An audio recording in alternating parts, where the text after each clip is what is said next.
आज के वीडियो में हम लोग बीपीएससी 69 के प्रैक्टिस सेट नंबर 2 देखने वाले हैं।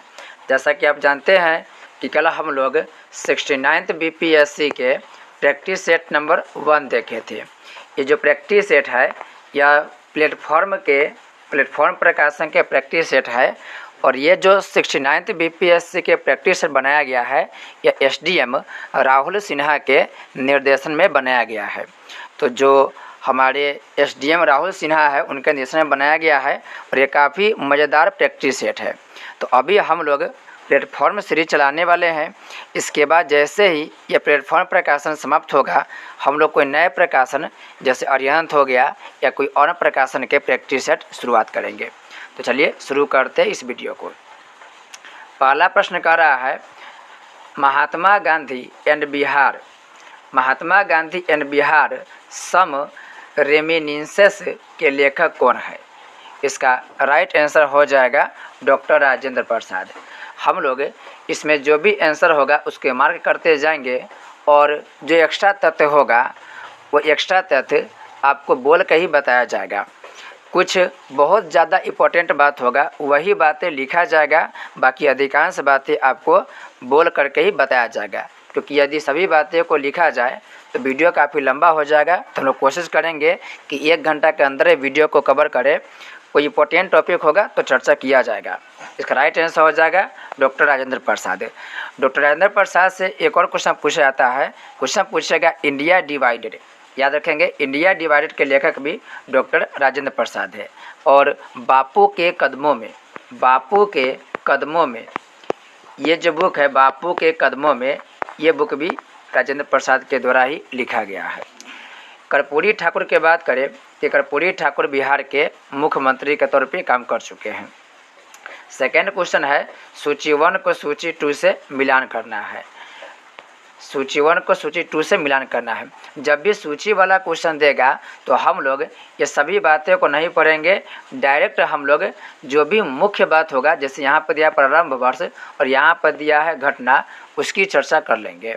तो प्रथम आंग्ल बर्मा युद्ध की बात करें तो कल भी हम लोग चर्चा किए थे। ये जो प्रथम आंग्ल बर्मा युद्ध है यह हुआ था सन 1824 ईस्वी में। प्रथम आंग्ल अफगान युद्ध की बात करें तो प्रथम आंग्ल अफगान युद्ध जो हुआ था यह हुआ था 1839 ईस्वी में। प्रथम आंग्ल मराठा युद्ध की बात करें तो यह हुआ था 1775 में। और हम लोग कल के प्रैक्टिस सेट में भी प्रथम आंग्ल मराठा युद्ध और प्रथम आंग्ल बर्मा युद्ध की चर्चा किए थे। नेक्स्ट है द्वितीय आंग्ल मैसूर युद्ध, तो यह हुआ था सन 1780 ईस्वी में। कल हम लोग बताए थे कि प्रथम आंग्ल बर्मा जो युद्ध हुआ था यह आंग्ल बर्मा युद्ध यांडबू के संधि के द्वारा समाप्त हुआ था। यांडबू के संधि द्वारा, और यह यांडबू के संधि जो हुआ था यह हुआ था 1826 ईस्वी में। इसके अलावा एक और चीज़ बताए थे आपको प्रथम आंग्ल मराठा युद्ध से। ये जो प्रथम आंग्ल मराठा युद्ध था यह साल बाई के संधि के द्वारा समाप्त हुआ था। और यह साल बाई के संधि जो हुआ था यह हुआ था सन 1782 ईस्वी में। सन 1782 ईस्वी में द्वितीय आंग्ल मैसूर युद्ध की बात करें, द्वितीय आंग्ल मैसूर युद्ध तो यह समाप्त हुआ था मंगलोर की संधि, और ये मंगलोर की संधि हुआ था सन 1784 ईस्वी में। तो आंग्ल के साथ यानी अंग्रेज के साथ जो भी युद्ध हुआ है उसके बारे में क्वेश्चन पूछता है और कभी कभी यहाँ के संधि से भी क्वेश्चन पूछ लेता है।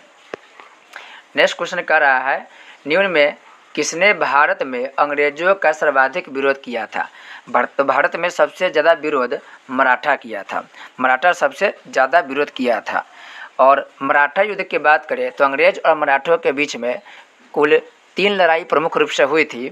पहला जो हुआ था अभी चर्चा किए हैं, वो पहला हुआ था सन 1775 ईस्वी में। दूसरा हुआ था वह हुआ था 1803 ईस्वी में। और तीसरा जो हुआ था वह हुआ था सन 1817 ईस्वी में। तो 1775, 1803 और 1817 में तृतीय आंग्ल मराठा युद्ध हुआ था। नेक्स्ट क्वेश्चन की बात करें तो नेक्स्ट क्वेश्चन कह रहा है 19वीं शताब्दी में किस देश का भारत की ओर विस्तार का डर एंग्लो अफगान संबंधों का आधार था? तो चौथा का राइट आंसर हो जाएगा रूस। भारत की तरफ रूस आगे बढ़ता जा रहा था और इसी बात के डर ब्रिटिश के साथ था। ब्रिटिश बहुत ज़्यादा इससे दुखी था, क्योंकि उनको ऐसा लगता था कि यदि रूसी सेना अफ़गानिस्तान को पार करते हुए अगर इंडिया तक आ जा रही है तो कहीं ना कहीं अंग्रेज़ों को एक बहुत बड़ा उपनिवेश उसके हाथ से छीनने का डर था। तो उस समय में रूस और जो अंग्रेज़ था ब्रिटेन, इन दोनों के बीच बहुत बड़ा प्रतिद्वंद्विता था, और इन दोनों के जो प्रतिद्वंद्विता था उसी को द ग्रेट गेम का नाम दिया गया। The great game, the great game, दोनों के बीच के जो प्रतिस्पर्धा था उसी को द ग्रेट गेम की संज्ञा दिया गया। नेक्स्ट क्वेश्चन कर रहा है, 5वां नंबर क्वेश्चन है, लॉर्ड वेलेस्ली की सहायक संधि को स्वीकार करने वाला पहला मराठा सरदार था। तो पहला मराठा सरदार की बात करें तो यह होगा पेशवा बाजीराव द्वितीय। और बात करें पेशवा बाजीराव द्वितीय की तो यह बसिन की संधि जो 1802 ईस्वी में हुआ था, इसी बसिन के संधि के द्वारा सहायक संधि को स्वीकार किया था। याद रखेंगे बसिन की संधि कब हुआ था, तो सन 1802 ईस्वी में बसिन की संधि हुआ था, और इसी बसिन के संधि के द्वारा पेशवा बाजीराव द्वितीय सहायक संधि को स्वीकार कर लिया था। 6वां नंबर क्वेश्चन कर रहा है, दादा भाई नौरोजी द्वारा प्रतिपादित अपवाह सिद्धांत की सही परिभाषा नीचे के किस कथन में आता है। तो 6 के राइट आंसर होगा ऑप्शन नंबर डी, यानी कि इनमें से सभी। हम कुछ पढ़ते हैं ऑप्शन इसमें। करा कि देश के संसाधनों का उपयोग ब्रिटेन के हित में किया जा रहा था, बिल्कुल सही बात है। ब्रिटेन भारत के जितने भी संसाधन था उन सबका प्रयोग अपने देश के विकास के लिए कर रहा था, बिल्कुल राइट आंसर है। बी कह रहा है, भारत की राष्ट्रीय संपदा का एक भाग अथवा कुल वार्षिक उत्पादन ब्रिटेन को निर्यात कर दिया जाता था, जिसके लिए भारत को कोई वास्तविक प्रतिफल नहीं मिलता था, ये भी सही है। नेक्स्ट कह रहा तीसरा, भारत में ब्रिटिश सामान का आयात किया जाता था और देश को दिन प्रतिदिन अधिकारी गरीब बनाया जाता था। देखिए अंग्रेज जो था वो भारत से जो कच्चे माल ले जाता था ब्रिटेन में, वो सस्ते दाम पर ले जाता था, और नहीं तो यहाँ से लूट के ले जाता था। और वहीं पर जब कच्चे माल से पक्का माल तैयार करके इंडिया में लाता था तो उसकी कीमत बहुत ज़्यादा लेता था। तो इस तरीके से भारत के संसाधनों को दोहन दुगुनी रफ्तार से अंग्रेज किया था, और यही दादा भाई नौरोजी सन 1868 ईस्वी में भारत के प्रति व्यक्ति आय के अनुमान लगाए थे। एक बुक लिखे थे दादा भाई नौरोजी जिसका नाम था the poverty of un British rule in India, और इसके द्वारा बताया गया था कि कैसे अंग्रेजों के द्वारा भारतीय संसाधनों का दोहन किया जा रहा है। क्वेश्चन पूछता है आपसे एक्स्ट्रा में कि बताइए सबसे पहले प्रति व्यक्ति आय का आकलन किसने किया था, तो दादा भाई नौरोजी किए थे। कब किए थे, तो सन 1868 में किए थे, और उस समय भारत के लोग के प्रति व्यक्ति आय कितना था, तो उस समय मात्र 20 रुपया भारत के लोग के प्रति व्यक्ति आय था। नेक्स्ट क्वेश्चन कर रहा है, 1857 की क्रांति के बारे में निम्नलिखित में से कौन सी एक अवधारणा सही है। 7वां के आंसर हो जाएगा ऑप्शन नंबर सी। सी का राय, इसने भारत में ईस्ट इंडिया कंपनी की शासन प्रणाली को मृतप्राय बना दिया। ये बिल्कुल सही कथन है, क्योंकि सन 1857 ईस्वी के क्रांति के समय भारत पर ब्रिटिश ईस्ट इंडिया कंपनी का शासन हुआ करता था, लेकिन क्रांति के बाद कंपनी से शासन प्रणाली को छीन लिया गया और शासन प्रणाली वो अंग्रेज के क्राउन के पास चला गया, यानी कि ब्रिटेन के महारानी के पास भारत के शासन प्रणाली का काम चला गया। ऑप्शन इससे पहला कर रहा है, भारतीय इतिहासकारों ने इसे भारतीय विद्रोह के रूप में वर्णित किया। ये इसलिए गलत होगा क्योंकि बहुत सारे ऐसे भारतीय इतिहासकार थे जो इसको विद्रोह के रूप में मानता ही नहीं है। बहुत ऐसे लोग हैं जिनका कहना है कि यह केवल एक सैनिक विद्रोह था। नेक्स्ट कर रहा है, ब्रिटिश इतिहासकारों ने इसे स्वाधीनता का संग्राम कहा। यह इसलिए गलत होगा क्योंकि ब्रिटिश इतिहासकार के कहना था कि यह कोई स्वाधीनता का संग्राम नहीं था, बल्कि यह एक सैनिक विद्रोह था, और बहुत लोगों का कहना था कि यह एक षड्यंत्र था। हिंदू मुस्लिम मिल करके यह अंग्रेजों के साथ षड्यंत्र कर रहा था। नेक्स्ट 8वां नंबर क्वेश्चन है, इसमें सुमेलित करना है। एक में दिया है विद्रोह और एक में दिया वर्ष, कौन सा विद्रोह किस वर्ष हुआ था। तो पावना विद्रोह की बात करें तो 1873 में हुआ था, बिल्कुल सही है। और यह हुआ कहाँ था, ये पावना विद्रोह बंगाल में हुआ था। दक्कन किसान विद्रोह 1875 में हुआ था। अब जानते हैं दक्कन कहाँ पड़ेगा, तो दक्कन महाराष्ट्र वाले क्षेत्र में पड़ेगा। सन्यासी विद्रोह की बात करें तो सन्यासी विद्रोह 1894 में नहीं हुआ था, बल्कि यह हुआ था सन 1760 में, और यह भी बंगाल के क्षेत्र में ही हुआ था। कोल विद्रोह की बात करें तो ये कोल विद्रोह 1831-32 में हुआ था, और यह हुआ था झारखंड के छोटा नागपुर में। कल बताया था आपको कि भूमिज विद्रोह भी इसी समय यानी कि 1831-32 के समय में ही हुआ था। नेक्स्ट क्वेश्चन कर रहा है, नंबर क्वेश्चन कर रहा है, निम्न महापुरुषों में कौन भारतीय जागृति का जनक कहलाता है? तो भारतीय जागृति का जनक की बात करें तो यह राजा राम मोहन राय कहलाता है। आधुनिक भारत के पिता माने जाते राजा राम मोहन राय, और बहुत बड़े ये समाज सुधारक थे। इन्हें ही भारतीय जागृति का जनक कहा जाता है। विवेकानंद की बात करें तो विवेकानंद को भारत के आध्यात्मिक पिता माना जाता है। सुभाष चंद्र बोस विवेकानंद को भारत के आध्यात्मिक पिता कह करके संबोधित किए थे। और राजा राम मोहन राय बहुत सारे पत्र पत्रिका भी लिखे थे, जैसे आप पढ़ते होंगे मिरातुल अखबार हो गया, मिरातुल अखबार के संपादन राजा राम मोहन राय किए थे।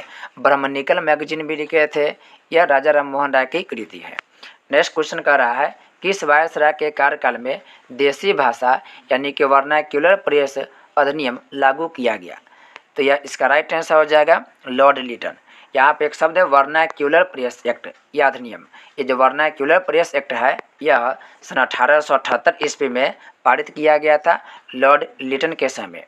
और इसी के बाद एक अंग्रेज आएंगे लॉर्ड रिपन, और लॉर्ड रिपन के द्वारा इस वर्नाक्युलर प्रेस एक्ट को समाप्त कर दिया जाएगा। तो याद रखेंगे लिटन वर्नाक्युलर प्रेस लिटन जो था वो वर्नाक्युलर प्रेस एक्ट लाया था, और रिपन जो था लॉर्ड रिपन वो वर्नाक्युलर प्रेस एक्ट को समाप्त कर दिया था।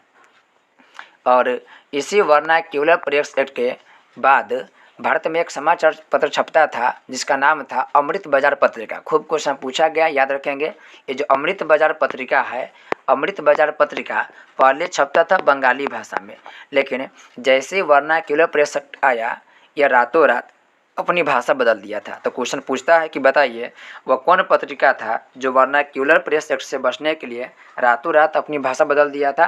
तो उसका राइट आंसर हो जाएगा अमृत बाजार पत्रिका।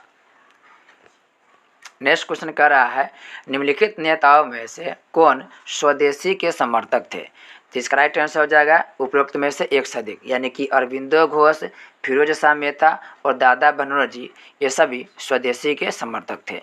दादा बनर्जी से आपको बताए थे कि दादा Banerjee the poverty of un British rule in India नामक किताब लिखे थे, और सबसे पहले भारत में प्रति व्यक्ति आय जिसे बोलते PCI पर कैपिटा आय, इसका आकलन भी दादा भाई नौरोजी किए थे।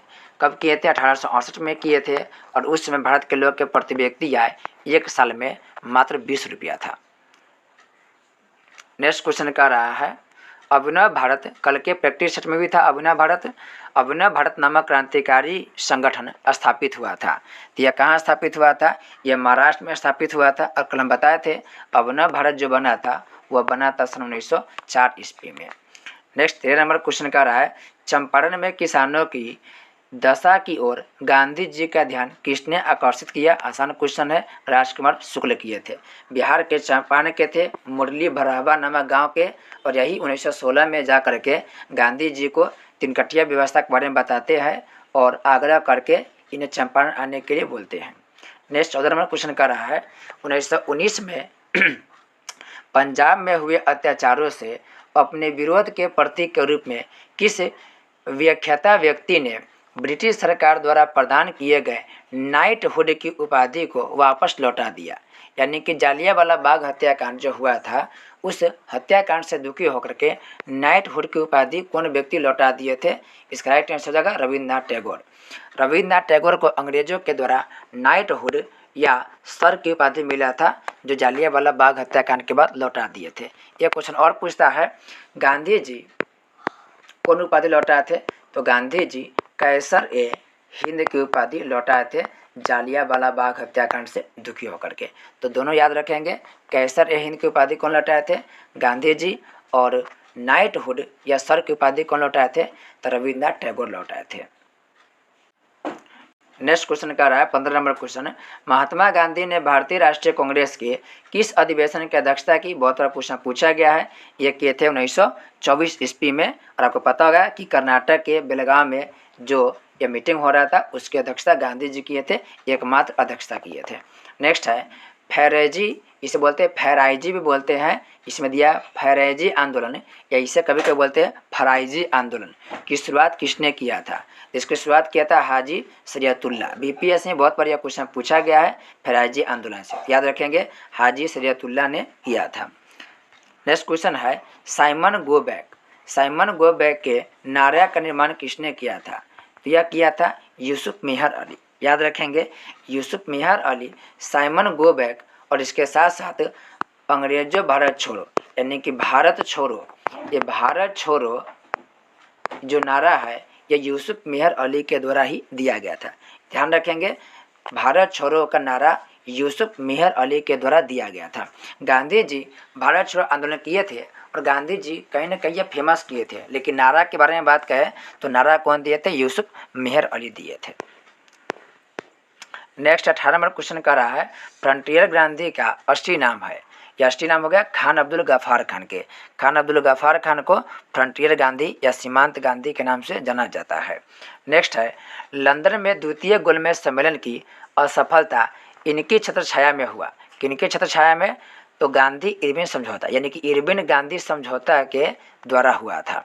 गांधी इरविन समझौता कब हुआ था? तो यह हुआ था सन 1931 ईस्वी में, और यह जो समझौता हुआ था यह महात्मा गांधी और लॉर्ड इरविन के बीच हुआ था और ये दिल्ली में हुआ था, इसलिए इसे दिल्ली पैक्ट के नाम से भी जाना जाता है। याद रखेंगे दिल्ली पैक्ट के भी नाम से इसे जानते हैं क्योंकि दिल्ली में यह समझौता हुआ था। नेक्स्ट क्वेश्चन करा 1927 नंबर 1927 की बटलर कमेटी का उद्देश्य था। 1927 की बटलर कमेटी, तो पहला क्वेश्चन यहीं से बनता है कि ये बटलर कमेटी बना कब था? ये बना था 1927 ईस्वी में, और इसका उद्देश्य क्या था? तो इसका उद्देश्य था भारत सरकार एवं देशी रियासतों के बीच संबंध को सुधारना। भारत सरकार एवं देशी रियासतों के बीच संबंध सुधारना। 1927 में आपको बताए थे कल जो साइमन कमीशन था वो साइमन कमीशन का गठन 1927 में हुआ था और बटलर कमेटी का गठन भी 1927 में हुआ था। इसका काम क्या था? तो देशी रियासत और भारत सरकार के बीच के संबंध को सुधारना, इसलिए इसे इंडियन स्टेट्स कमेटी भी कहते हैं। याद रखेंगे Indian states committee Butler committee को ही कहा जाता है। नेक्स्ट क्वेश्चन का 21 नंबर भारत छोड़ो किसकी प्रतिक्रिया में प्रारंभ किया गया? आपको पता है कि भारत छोड़ो जो आंदोलन था वह गांधी जी के द्वारा सन 1942 ईस्वी में किया गया था, और किसके प्रतिक्रिया में? तो क्रिप्स प्रस्ताव के प्रतिक्रिया में किया गया था। क्रिप्स प्रस्ताव आया कब था? तो यह आया था 1942 ईस्वी में। कैबिनेट मिशन की बात करें तो 1946 ईस्वी में। साइमन कमीशन आया था बना था 27 में और ये आया था 1928 ईस्वी में। 3 फरवरी 1928 को साइमन कमीशन भारत आया था। और बेबल योजना की बात करें तो बेबल योजना 1945 ईस्वी में आया था। नेक्स्ट क्वेश्चन कह रहा है बेबल योजना किस वर्ष प्रस्तुत किया गया? अभी बताएं, इसका राइट आंसर क्या हो जाएगा? 1945। दूसरा विश्व युद्ध 1945 में ही समाप्त हुआ था। नेक्स्ट है ब्रिटिश सरकार भारत के विभाजन के लिए उत्तरदायी नहीं है, उपर्युक्त कथन का श्रेय दिया जाता है। तो यह कथन लॉर्ड एटली ने किया था, लॉर्ड एटली ने। और ये लॉर्ड एटली कौन है? तो ब्रिटेन के प्रधानमंत्री था, ये लेबर पार्टी का नेता था। याद रखें क्वेश्चन कभी कोई पूछता है कि भारत जो आज़ाद हुआ था उस समय इंग्लैंड के प्रधानमंत्री कौन था? तो लॉर्ड इटली था। और कौन पार्टी से संबंध रखता था? तो लेबर पार्टी से संबंध रखता था। नेक्स्ट है निम्न में से भारत सरकार अधिनियम 1919 के बारे में असत्य कथन को चिन्हित कीजिए। असत्य कथन को कह रहा है पहचानने के लिए। 24 का जो राइट आंसर हो जाएगा वो बी हो जाएगा। हम पहले पहला पढ़ते हैं। कह रहा है पहला ऑप्शन भारत सरकार अधिनियम 1919 1921 में लागू हुआ था, बिल्कुल सही है। लेकिन इस भारत शासन अधिनियम 1919 के हम लोग बोलते हैं मॉन्टेग्यू चेम्सफोर्ड सुधार। मॉन्टेग्यू चेम्सफोर्ड सुधार, मॉन्टेग्यू चेम्सफोर्ड सुधार कब पारित हुआ था? 1919 में पारित हुआ था। जबकि आप देख रहे हैं यहाँ पर लिखा हुआ है यह अधिनियम मार्ले मिंटो सुधार अधिनियम के नाम से भी जाना जाता है। यह गलत होगा क्योंकि मार्ले मिंटो सुधार यह लाया गया था 1909 में। तो 1909 के अधिनियम को मार्ले मिंटो सुधार कहा गया था। 1919 का जो अधिनियम है उसे मॉन्टेग्यू चेम्सफोर्ड सुधार कहा गया। तो यह कथन क्या होगा, गलत हो जाएगा। सी में कह रहा है मॉन्टेग्यू भारत के राज सचिव थे, बिल्कुल सही बात है। इसमें जो मॉन्टेग्यू नामक अंग्रेज है, ये मॉन्टेग्यू नामक अंग्रेज उस समय भारत के राज सचिव था, और जो चेम्सफोर्ड था यानी कि लॉर्ड चेम्सफोर्ड, वह उस समय भारत के क्या था, वायसराय था। नेक्स्ट है, इस अधिनियम में केंद्रीय एवं प्रांतीय विषय को अलग कर दिया गया। बहुत इंपॉर्टेंट है, इसको याद रखेंगे, बहुत इंपॉर्टेंट है। क्वेश्चन पूछेगा कि किस अधिनियम के द्वारा केंद्रीय और प्रांतीय विषय को अलग कर दिया गया था, तो यह होगा मॉन्टेग्यू चेम्सफोर्ड सुधार। 25 नंबर क्वेश्चन कर रहा है निम्न में से किस हड़प्पा कालीन स्थल से हल का टेराकोटा प्राप्त हुआ है, तो 25 का राइट आंसर हो जाएगा बनावली। और बनावली से क्वेश्चन क्या पूछेगा कि बनावली है कहाँ, तो बनावली कहाँ मिलेगा आपको, हरियाणा मिलेगा, हरियाणा में। और इसका खोज कौन किया था, तो हरियाणा के इसका खोज किया था रविंद्र सिंह बिष्ट, रविंद्र सिंह बिष्ट इसका खोज किया था। नेक्स्ट क्वेश्चन कर रहा है पूर्व वैदिक आर्यों का धर्म प्रमुखता था। पूर्व वैदिक आर्यों के धर्म या प्रमुखता प्रकृति पूजा और यज्ञ पर आधारित था। नेक्स्ट है प्रथम मगध साम्राज्य का उद्भव किस शताब्दी में हुआ, तो मगध साम्राज्य का उद्भव की बात करें तो 6वीं शताब्दी ईसा पूर्व यानी कि 6 BC में हुआ था। नेक्स्ट है अशोक के निम्नलिखित अभिलेखों में से किसमें दक्षिण भारतीय राज्यों का उल्लेख हुआ है, तो दक्षिण भारतीय राज्यों के उल्लेख की बात करें तो यह हुआ था द्वितीय मुख्य शिलालेख।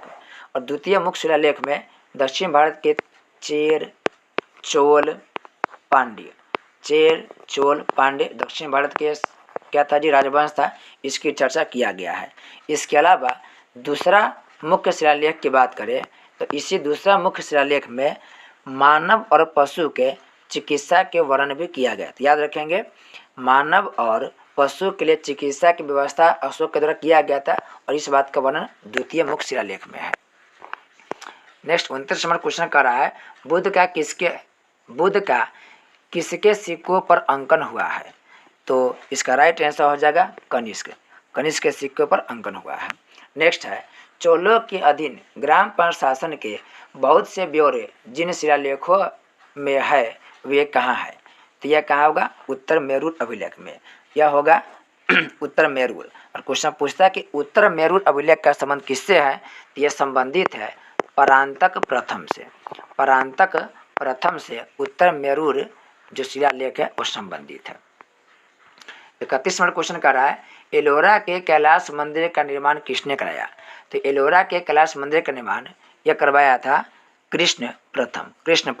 और कृष्ण प्रथम कौन था, तो कृष्ण प्रथम की बात करें तो यह राष्ट्रकूट वंश के राजा था, राष्ट्रकूट वंश का क्या था, ये राजा था। चलिए नेक्स्ट क्वेश्चन कर रहा है, इसे मिलान करना है सूची 1 को सूची 2 से।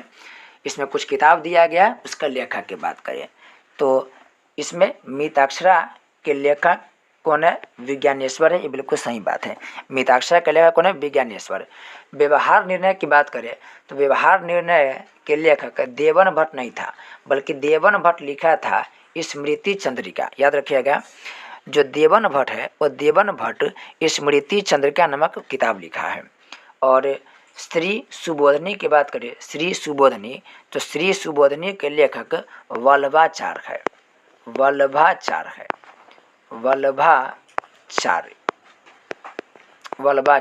याद रखेंगे वल्लभाचार्य।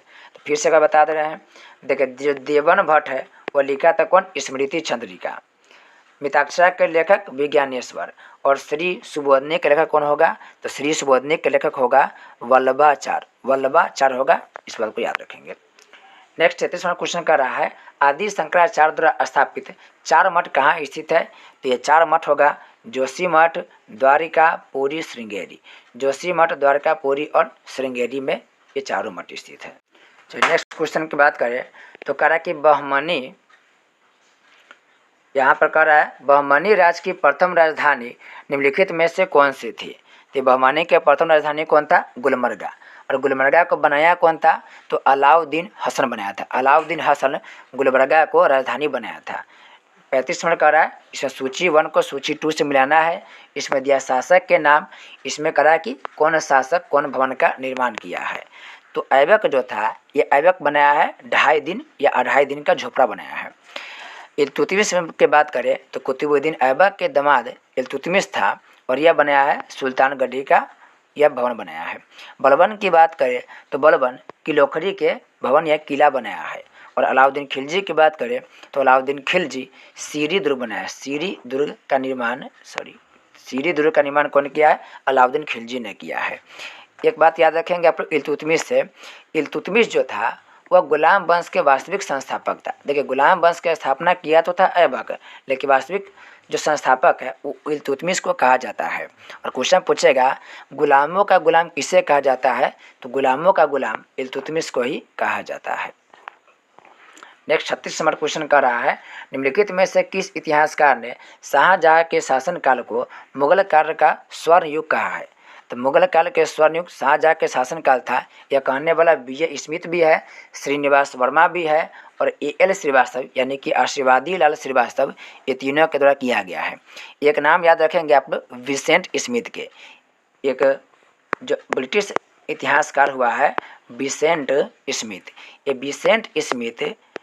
विसेंट जो स्मिथ है यह शाहजहाँ के शासनकाल को मुगल काल का स्वर्ण युग नहीं मानता। याद रखेंगे तो विसेंट स्मिथ को छोड़ करके बाकी बहुत इतिहासकार हुआ है जो शाहजहाँ के शासनकाल को स्वर्ण काल के रूप में माना है। नहीं मानने वाला में से प्रमुख व्यक्ति कौन था? तो नहीं मानने वाले से सबसे प्रमुख व्यक्ति कौन था? विसेंट स्मिथ था। और भी लोग थे लेकिन विसेंट स्मिथ का नाम सबसे ज़्यादा बार लिया गया है। नेक्स्ट है, जहांगीर ने किस कलाकार को नादिर उल जमा की उपाधि दिया था? तो नादिर उल जमा की उपाधि अबुल हसन नामक चित्रकार को दिया गया था।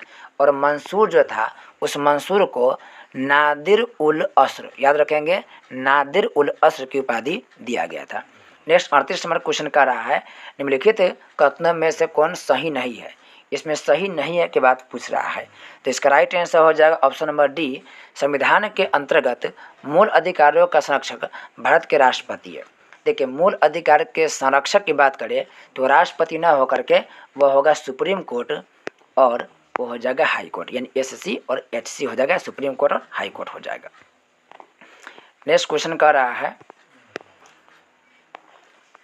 39 नंबर क्वेश्चन कर रहा है, संपूर्ण राष्ट्रगान के वादन काल है। ये तो बड़ा आसान है जी, 52 सेकेंड होगा। लेकिन आपसे क्वेश्चन पूछे कि आपातकाल की स्थिति में तो 20 सेकेंड में राष्ट्रगान को हम लोग गा सकते हैं, 20 सेकेंड में इसको गा सकते हैं। राष्ट्रगान के जो शुरुआती लाइन है और जो अंतिम लाइन है उसको 20 सेकेंड में गा करके आपातकालीन स्थिति में हम ऐसा प्रयोग कर सकते हैं। नेक्स्ट है, धान विधेयक भारत के संविधान के किस अनुच्छेद में परिभाषित किया गया है? ये सब आसान क्वेश्चन है जी। इसका जो राइट आंसर हो जाएगा अनुच्छेद नंबर 110 हो जाएगा। नेक्स्ट है, संविधान के मंत्रिमंडल यानी कैबिनेट शब्द का एक ही बार प्रयोग हुआ है और वह है, तो कैबिनेट शब्द का जो प्रयोग हुआ एक ही बार हुआ है वह अनुच्छेद नंबर 352 में, अनुच्छेद नंबर 352 में याद रखेंगे। और बात करें मंत्रिमंडल यानी कैबिनेट के तो इसका हेड कौन होता है? तो इसका हेड होता है भारत के प्रधानमंत्री। भारत के प्रधानमंत्री क्या होगा? हेड होता है। नेक्स्ट क्वेश्चन कर रहा है, केंद्र एवं राज्यों के बीच वैधानिक शक्तियों का बंटवारा दिया हुआ है। तो केंद्र और राज्यों के बीच जो वैधानिक बंटवारा दिया हुआ है वह दिया हुआ है भारत के संविधान के 7वीं अनुसूची में। 7वीं अनुसूची को पढ़िएगा तो उसमें सूचियों का वर्णन किया गया है, सूची का वर्णन किया गया है। भारत के संविधान के अनुच्छेद नंबर 246 पढ़ेंगे तो उसमें आपको 3 प्रकार के, मुख्यतः की बात करते हैं मुख्यतः 3 प्रकार की सूची है। एक होता है राज्य सूची, एक होता है संघ सूची और एक होता है समवर्ती सूची। ध्यान रखेंगे, संघ सूची पर केंद्र सरकार नियम बनाती है, राज्य सूची पर राज्य सरकार और समवर्ती सूची पर राज्य और केंद्र दोनों सरकार मिलकर नियम बनाती है। संघ सूची में टोटल कहें तो कितना विषय है? टोटल 100 विषय है। राज्य सूची में 61 विषय है और समवर्ती सूची में कितना है? तो टोटल 52 विषय को रखा गया है। नेक्स्ट क्वेश्चन कर रहा है, निम्नलिखित युग्मों राज्य निर्माण की तिथि में कौन सा सुमेलित है? यानी यहाँ पर आपको राज्य दिया गया है और सुमेलित करना है कौन सा कथन सही है। तो हरियाणा का गठन 1 नवंबर 1966 को हुआ था, बिल्कुल सही है। दूसरा करा मिजोरम 25 जून 1986 को बना था, यह गलत होगा। मिजोरम राज्य बना था वह बना था 1987 में। कब बना था? 1987 में मिजोरम बना था, 1987 में। तेलंगाना की बात करें तो आपको पता होगा 2014 में तो बना था, लेकिन 15 अगस्त को ना बन के यह बना था 2 जून के। कितना जून? 2 जून 2014 को बना था। और छत्तीसगढ़ 2000 में तो बना था, लेकिन 20 नवंबर की जगह यह बना था 1 नवंबर। तो छत्तीसगढ़ बना था 1 नवंबर सन 2000 को। तेलंगाना बना था 2 जून 2014 को। मिजोरम जो राज्य है वो बना था आपको 1987 में 20 फरवरी को। 1987 में बना था 20 फरवरी को। चलिए नेक्स्ट क्वेश्चन कर रहा है, भारतीय गणराज्य के संविधान का कौन सा अनुच्छेद व्यक्ति की प्राण एवं दैहिक स्वतंत्रता के संरक्षण से संबंधित है? तो इसका राइट आंसर हो जाएगा आपको ऑप्शन नंबर हो जाएगा बी, अनुच्छेद नंबर 21 में। प्राण एवं दैहिक स्वतंत्रता की चर्चा अनुच्छेद नंबर 21 में किया गया है। एक आप लोग वाद याद रखेंगे, सन 1978 ईस्वी में मेनका गांधी वाद हुआ था। मेनका गांधी के नाम सुनते होइएगा आप लोग। मेनका गांधी वाद में सुप्रीम कोर्ट ने कहा है कि जो आर्टिकल नंबर 21 है उसमें प्राण एवं दैहिक स्वतंत्रता में अन्य बातों को भी जोड़ा जाएगा।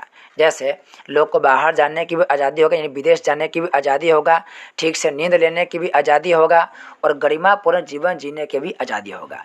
यानी आपको अगर शॉर्ट रूप में कहा जाए तो क्वेश्चन अगर पूछ लेगा आपको कि बताइए अनुच्छेद 21 की व्यापकता को कब बढ़ाया गया था? तो अनुच्छेद 21 की व्यापकता को बढ़ाया गया था मेनका गांधीवाद में, जो बढ़ाया गया था सन 1978 ईस्वी में। याद रखेंगे, बहुत कुछ एक्स्ट्रा बातें को इसमें जोड़ा गया था।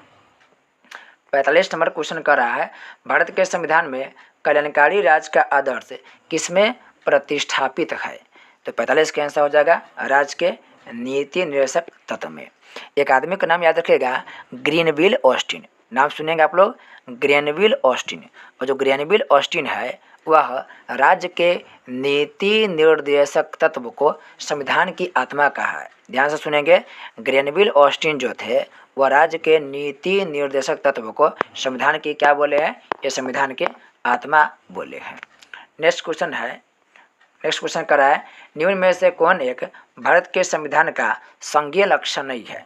तो संघीय लक्षण की बात करें तो भारत में एक हरी नागरिकता की व्यवस्था है और एक हरी नागरिकता संघीय व्यवस्था का लक्षण नहीं होता है। दुनिया में सबसे अच्छा संघात्मक देश की बात करें तो सबसे अच्छा संघात्मक देश की उदाहरण अमेरिका है। देखिए भारत में भी संघात्मक व्यवस्था है, लेकिन भारत में पूर्ण रूप से संघात्मक नहीं है। भारत में राज्य के पास पावर है, लेकिन केंद्र से पावर क्या है? कम दिया गया है। अमेरिका में जितना अधिकार राज्य के है उतना ही अधिकार केंद्र के पास है, तो वहाँ पर अच्छा संघात्मक है। हमारे यहाँ पर अच्छा संघात्मक नहीं कहा जा सकता है। नेक्स्ट क्वेश्चन कर रहा है, भारत की संसदीय व्यवस्था में शून्यकाल कहाँ से लिया गया है? ये शून्यकाल भारत के दिन है। शून्यकाल किसका दिन है? भारत के ही दिन है। ध्यान से सुनेंगे, जो प्रश्नकाल होता है उस प्रश्नकाल के बाद का जो समय होता है, ध्यान से सुनेंगे, प्रश्नकाल के बाद का जो समय होता है उसी समय को हम लोग क्या बोलते हैं? शून्यकाल। और यह सामान्यतः 12 से 1 बजे के बीच होता है। शून्यकाल की चर्चा देखिए है कहीं पर भी नहीं, बस भारत के जो मीडिया है वो भारत के मीडिया के द्वारा शून्यकाल शब्द को दे दिया गया है। नेक्स्ट क्वेश्चन कर रहा है, यह निश्चित करने का अधिकार है कि कौन सी जाति अनुसूचित मानी जाएगी निम्नलिखित को प्राप्त है? तो यह भारत के राष्ट्रपति के पास यह अधिकार है कि वह बता सके कि कौन सी जाति अनुसूचित जाति मानी जाएगी, कौन नहीं मानी जाएगी। और आपको एक अनुच्छेद याद रखना होगा, अनुच्छेद नंबर 338। अनुच्छेद नंबर 338 में राष्ट्रीय अनुसूचित जाति आयोग के गठन किया गया है। राष्ट्रीय अनुसूचित जाति आयोग के चर्चा के बाद अनुच्छेद नंबर 338 में किया गया है। नेक्स्ट क्वेश्चन कर रहा है, लोकसभा को कार्यकाल पूरा होने से पहले भंग किया जा सकता है, तो कौन भंग कर सकता है जी? प्रधानमंत्री की सिफारिश पर कौन करेंगे? राष्ट्रपति करेंगे। राष्ट्रपति करेंगे, लेकिन किसके सिफारिश पर? तो यह प्रधानमंत्री के सिफारिश पर करेंगे।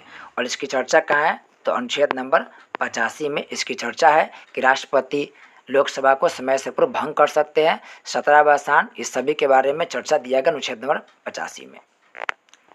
अब है इसमें करें कि लोक लेखा समिति में निम्नलिखित सदस्य होते हैं। तो आपको पता होगा कि लोक लेखा समिति में टोटल 22 सदस्य होते हैं, जिसमें लोकसभा से 15 लेते हैं और राज्यसभा के कुल 7 सदस्य भाग लेते हैं। यानी 7 लेते हैं राज्यसभा से और 15 लोकसभा से, टोटल हो गया 22 सदस्य। नेक्स्ट 51 नंबर है, इनमें से किस संशोधन के द्वारा दिल्ली राष्ट्रीय राजधानी क्षेत्र बनाया गया? तो आंसर हो जाएगा 69वां संविधान संशोधन द्वारा। और यह 69वां संविधान संशोधन किया गया था 1991 में, और उस वर्ष 1991 ईस्वी में ही दिल्ली को राष्ट्रीय राजधानी क्षेत्र बनाया गया था। 52 नंबर क्वेश्चन कर रहा है राज्य विधान परिषद के विषय में सही क्या है। इसमें सही कथन को जानना है। तो कह रहा है कि इसका कार्यकाल 6 वर्ष, ये गलत होगा। देखिए, राज्य विधान परिषद अस्थायी सदन होता है, तो ये इसका समय नहीं है, ये तो अस्थायी होता है। राज्य विधान परिषद के जो सदस्य होता है उसका 6 वर्ष कार्यकाल होगा, न कि राज्य विधान परिषद, क्योंकि राज्य विधान परिषद एक अस्थायी सदन होता है, तो यह कथन गलत हो जाएगा। नेक्स्ट है, यह एक अस्थायी सदन है, बिल्कुल यह सही होगा, अस्थायी सदन है, भंग नहीं कर सकते हैं। नेक्स्ट कर रहा है क्या, यह भंग नहीं किया जाता, बिल्कुल सही बात है। अस्थायी होने का मतलब ही है कि इसे भंग नहीं कर सकते, बिल्कुल सही है। नेक्स्ट है 1/6 सदस्य स्थानीय संस्था द्वारा निर्वाचित होती है, बिल्कुल गलत बात है। 1/6 नहीं होगा, यह होगा 1/3 सदस्य स्थानीय संस्था द्वारा निर्वाचित होते हैं। नेक्स्ट क्वेश्चन कर रहा है, नेक्स्ट मतलब ऑप्शन है 1/6 सदस्य विधानसभा द्वारा निर्वाचित होते, ये भी कथन गलत माना जाएगा, क्योंकि 1/6 का जगह कितना होगा, 1/3 होगा। नेक्स्ट है प्रति दूसरे वर्ष इसके 1/3 सदस्य सेवानिवृत्त हो जाते हैं, यह कथन बिल्कुल सही है। प्रत्येक सदस्य जो 1/3 सदस्य क्या होता है जी, दूसरे वर्ष सेवानिवृत्त यानी कि हट जाते हैं। नेक्स्ट का है उपराज्यपाल सदन का सभापति होता है, ये बिल्कुल गलत बात है। नेक्स्ट है इसके सदस्यों का कार्यकाल 6 वर्ष होता है, ये बिल्कुल सही है। देखिए, सदस्य के कार्यकाल 6 वर्ष होगा, न कि राज्य विधान परिषद के कार्यकाल 6 वर्ष होगा। देखिए, इसका आंसर हो जाएगा 2, 3, फिर हो गया इसमें देखिए 6 नंबर, और फिर इसमें हो गया 8 नंबर। तो मिला लीजिएगा आप लोग, इसी के बराबर आंसर आप लोग मिला लीजिएगा। नेक्स्ट क्वेश्चन कर रहा है, अगर किसी वस्तु को पृथ्वी से 8 किलोमीटर प्रति सेकंड के वेग से अंतरिक्ष में फेंका जाए तो क्या होगा। कुछ फर्क नहीं पड़ेगा, वो वापस पृथ्वी पर आ जाएगा। क्यों आएगा पृथ्वी पर, क्योंकि पृथ्वी के पलायन वेग का मान होता है 11.2 किलोमीटर प्रति सेकंड। एक सेकंड में यदि हम 11 किलोमीटर भेज देंगे तब वह धरती के कक्षा छोड़ के अंतरिक्ष में चला जाएगा। इससे कम वेग रहेगा तो फिर वापस वह धरती पर ही क्या होगा, लौट आएगा। 54 नंबर क्वेश्चन का रहा है, निम्न में से कौन सा एक कथन सही नहीं है। अब थोड़ा जल्दी क्वेश्चन देखेंगे क्योंकि टाइम बहुत ज़्यादा बीत जाता है। 54 का आंसर हो जाएगा सी, आर्द्रता के बढ़ने पर वायु में ध्वनि वेग कम हो जाता है। ध्यान रखेंगे, आर्द्रता बढ़ेगा तो ध्वनि भी क्या होगा, बढ़ जाएगा। आर्द्रता बढ़ने पर ध्वनि के वेग यानी कि ध्वनि के जो होता है वेग, उसकी मात्रा बढ़ जाता है, न कि घटते। यहाँ पर घटा हुआ दे रहा है। नेक्स्ट क्वेश्चन कर रहा है, 55 नंबर क्वेश्चन कर रहा है, निम्नलिखित युग्मों पर विचार कीजिए। विचार करना है, यहाँ पर सही विचार करना है। याद रखेंगे, ऊपर के पढ़ने के बाद नीचे पर ध्यान देंगे कि क्वेश्चन क्या कर रहा है। सही वाला क्वेश्चन पूछा है, गलत वाला क्वेश्चन पूछा है। यहाँ पर युग्म सही वाला पूछ रहा है। पहला कर रहा है ऑक्सीकारक। ऑक्सीकारक क्या होता है, तो ऑक्सीकारक ऐसे पदार्थ जिनमें दूसरे पदार्थ को ऑक्सीजन देने की क्षमता होती है, बिल्कुल सही बात है। नेक्स्ट क्वेश्चन कर रहा है उत्प्रेरक। उत्प्रेरक क्या होता है, तो उत्प्रेरक ऐसे पदार्थ जो अभिक्रिया को प्रभावित नहीं करते हैं परंतु इसके कारण अभिक्रिया भिन्न दर के आगे बढ़ती, बिल्कुल सही बात है, सेकंड भी सही है। नेक्स्ट करा एस्टर, ऐसे पदार्थ जो मुख्य रूप से अम्ल और एल्कोहल की अभिक्रिया से निर्मित होते हैं, ये भी बिल्कुल सही है। राइट आंसर हो जाएगा 1, 2 और 3 सभी सही है। 56 नंबर क्वेश्चन कर रहा है, गर्मी के मौसम में एक पंखा आराम का बोध कराता है, क्योंकि इसलिए आराम की बात कराता है क्योंकि हमारा पसीना अधिक तेज़ी से वाष्पित होता है, और आपको पता है कि वाष्पन की क्रिया में ठंडक उत्पन्न होती है। तो जैसे वाष्पित होगा हमारे शरीर को ठंडक की क्या होगा, अनुभूति होगा। 57 नंबर क्वेश्चन कर रहा है, इंद्रधनुष दिखाई पड़ता है। तो इंद्रधनुष हमको सूर्य के प्रकाश के जो विक्षेपण होता है, सूर्य के प्रकाश के विक्षेपण, उसके वजह से ही यह दिखाई देता है। नेक्स्ट है, मनुष्य की आँख में किसी वस्तु का प्रतिबिंब जिस भाग पर बनता है वह है, तो दृष्टि पटल पर प्रतिबिंब बनता है। 59 नंबर क्वेश्चन कर रहा है, कम वोल्टेज पर कार्य करने पर विद्युत मोटर प्रायः जल जाते हैं क्योंकि वे अधिक विद्युत धारा खींचते हैं।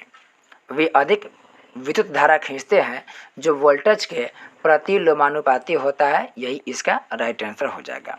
60 नंबर क्वेश्चन कर रहा है, सड़क पर चलने की अपेक्षा बर्फ़ पर चलना कठिन है। क्यों चलना कठिन है, क्योंकि आपको पता होगा कि जो बर्फ़ होता है उसका घर्षण कम होता है। इसका राइट आंसर हो जाएगा, बर्फ़ में सड़क की अपेक्षा घर्षण कम होता है, अतः कम घर्षण होने की वजह से इस पर चलना कठिन होता है। आपको पता है कि घर्षण जो होता है यह विपरीत दिशा में कार्य करता है। नेक्स्ट क्वेश्चन कर रहा है, इसमें सुमेलित करना है, 61 नंबर में सुमेलित करना है। तो जब भी ऐसा क्वेश्चन आएगा हम लोग डायरेक्ट उसका आंसर की चर्चा करेंगे। डॉपलर प्रभाव की बात करें तो डॉपलर प्रभाव तरंग स्रोत के सापेक्ष तरंग की आवृत्ति में परिवर्तन से संबंधित है। तरंग स्रोत के सापेक्ष तरंग की आवृत्ति में परिवर्तन से संबंधित है, ये क्या सही होगा। रमन प्रभाव की बात करें तो विक्षेपण के कारण प्रकाश की तरंगदैर्घ्य में परिवर्तन को रमन प्रभाव दिखाता है, ये भी क्या होगा, बिल्कुल सही होगा। और बॉयल के नियम की बात करें तो गैस के दाब और कंटेनर के आयतन के बीच संबंध बताता है बॉयल प्रभाव, ये भी क्या होगा, सही होगा। यानी कि 1, 2, 3 तीनों इसका राइट आंसर होगा। 62 नंबर क्वेश्चन कर रहा है परमाणु के कक्ष को भरने का क्रम नियंत्रित होता है, यह हो जाएगा अफबाऊ सिद्धांत द्वारा। नेक्स्ट है तालाब में तैरने से मनुष्य की त्वचा जल जाती है, किसके वजह से, क्लोरीन की वजह से। और क्लोरीन से क्वेश्चन पूछता है कि बताइए पानी में जीवाणु को नष्ट करने के लिए किसका प्रयोग करते हैं, तो क्लोरीन का प्रयोग करते हैं। नेक्स्ट क्वेश्चन कर रहा है नीचे दिए गए पदार्थों का उनके घनत्व के अवरोही क्रमानुसार सही अनुक्रम कौन सा है, यानी सबसे ज़्यादा घनत्व फिर उसके कम घनत्व वाले को दर्शाना है। तो सबसे अधिक घनत्व सोना के हो जाएगा, तब पारा के, तब इस्पात के, यानी ऑप्शन नंबर बी किसका क्या होगा, राइट आंसर हो जाएगा। नेक्स्ट है पॉलीथीन की थैलियों को नष्ट नहीं किया जा सकता है, पॉलीथीन की थैलियों को नष्ट नहीं किया जा सकता क्योंकि वह बनी होती है, ये किससे बनी होती है, ये पॉलीमर की बनी होती है। 66 नंबर क्वेश्चन कर रहा है ये सूची 1 को सूची 2 से मिलान करना है। तो देखिए सिलिकॉन कार्बाइड के प्रयोग की बात करें तो कृत्रिम हीरा में इसका प्रयोग होता है।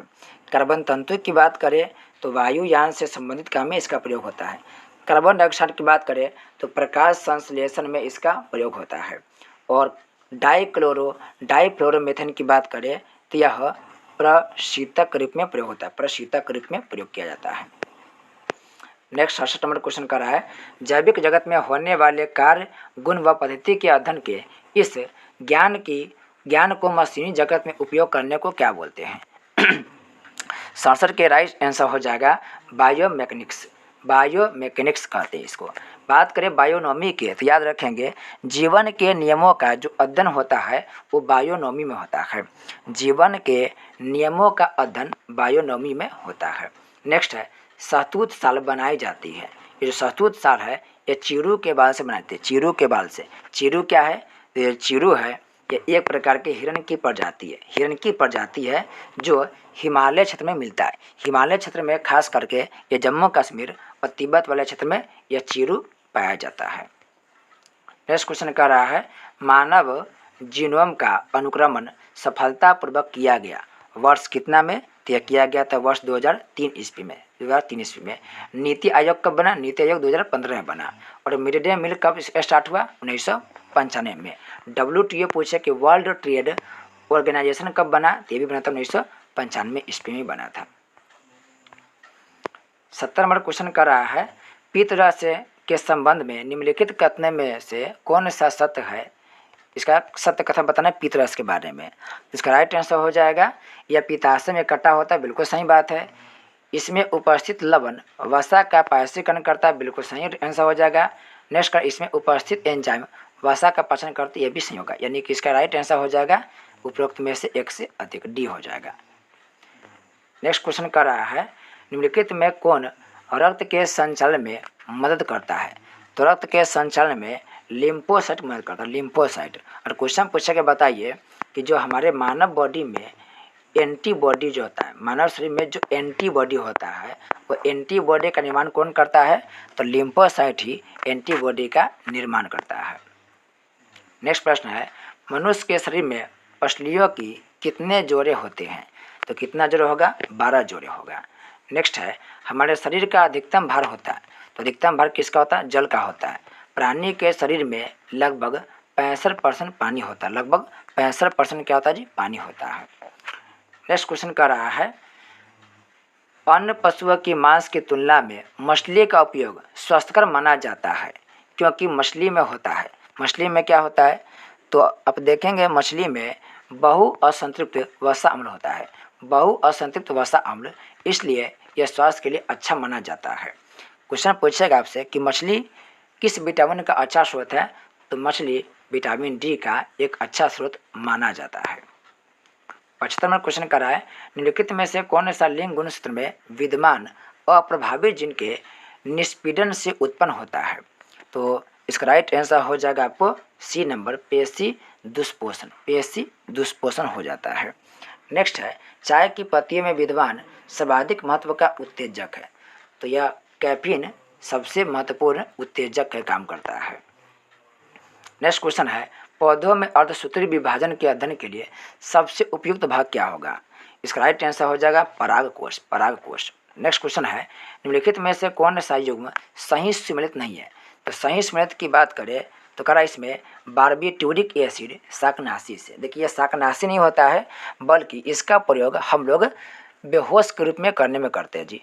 बारबीट्यूरिक एसिड जो होता है वो कभी कभी किसी को बेहोश करने के रूप में इसका प्रयोग करते हैं। यह कथन क्या होगा? गलत हो जाएगा। या कभी कभी आग बुझाने वाला जो पदार्थ होता है उसके अंदर डाल करके हम इसका प्रयोग करते हैं। बात करें अगला क्लोरेम्फेनिकल, फिर से देखेंगे क्लोरेम्फोनिकल। तो क्लोरेम्फोनिकल के बात करें तो प्रतिजैवी के कार्य करता है। मॉर्फिन की बात करें तो मॉर्फिन सर दर्द के दवा के रूप में काम आता है जी, याद रखेंगे। मॉर्फिन से क्वेश्चन पूछता है कि दर्द निरोधक दवा बनाने में किसका प्रयोग करते हैं? तो मॉर्फिन। जैसे आप जानते होंगे कि जो अफीम होता है उसी अफीम से मॉर्फिन नामक दवा बनता है और ये दर्द निरोधक काम को दर्द को दूर करने में यह उपयोग होता है। और इससे भी क्वेश्चन पूछता है कुनैन से, यहाँ पर कुनैन भी होना चाहिए। अच्छा लिखा हुआ ब्रैकेट में कुनैन, इसे बोलते हैं क्यूनिन। यह मलेरिया रोधी दवा है। क्वेश्चन पूछता है, याद रखेंगे कि बताइए मलेरिया के बीमारी में किसका प्रयोग करते हैं? तो कुनैन के प्रयोग करते हैं। एक नाम और याद रखेंगे, हिमालयन यब। हिमालयन यब काफ़ी महत्वपूर्ण नाम है, याद रखेंगे। हिमालयन यब, इसका प्रयोग कैंसर की बीमारी में होता है। हिमालयन यब से टेक्सोन नामक रसायन निकलता है। टेक्सोन नामक क्या निकलता है? रसायन। और इसी टेक्सोन नामक रसायन से कैंसर का क्या होता है जी? इलाज होता है। काफ़ी महत्वपूर्ण बात है, आप इसे याद रखेंगे।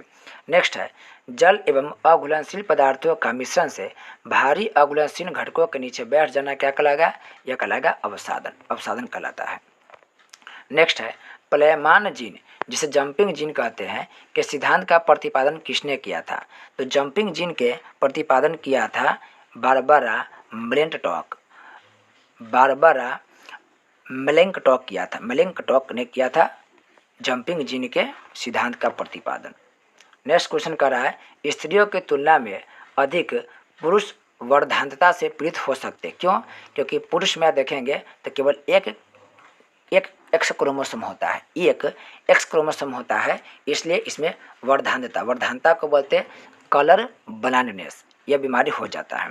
देखिए इसमें महिलाएं शिकार कम होती है, महिला वाहक होती है, महिला फैलाने का काम करती है, लेकिन महिलाओं में यह रोग नहीं होता है। और बात करें कि यह जो वर्धांतता है इसको और किस नाम से जानते हैं? तो इसको डेल्टोनिज्म के नाम से जानते हैं। लिख लेंगे ना आप लोग, इसको हम लोग बोलते हैं डेल्टोनिज्म। डेल्टोनिज्म के नाम से इस बीमारी को जानते हैं। नेक्स्ट क्वेश्चन कर रहा है, 82 नंबर क्वेश्चन कर रहा है, अस्पतालों से निकलने वाले जैविक कचरे के निपटान का सबसे अच्छा तरीका क्या है?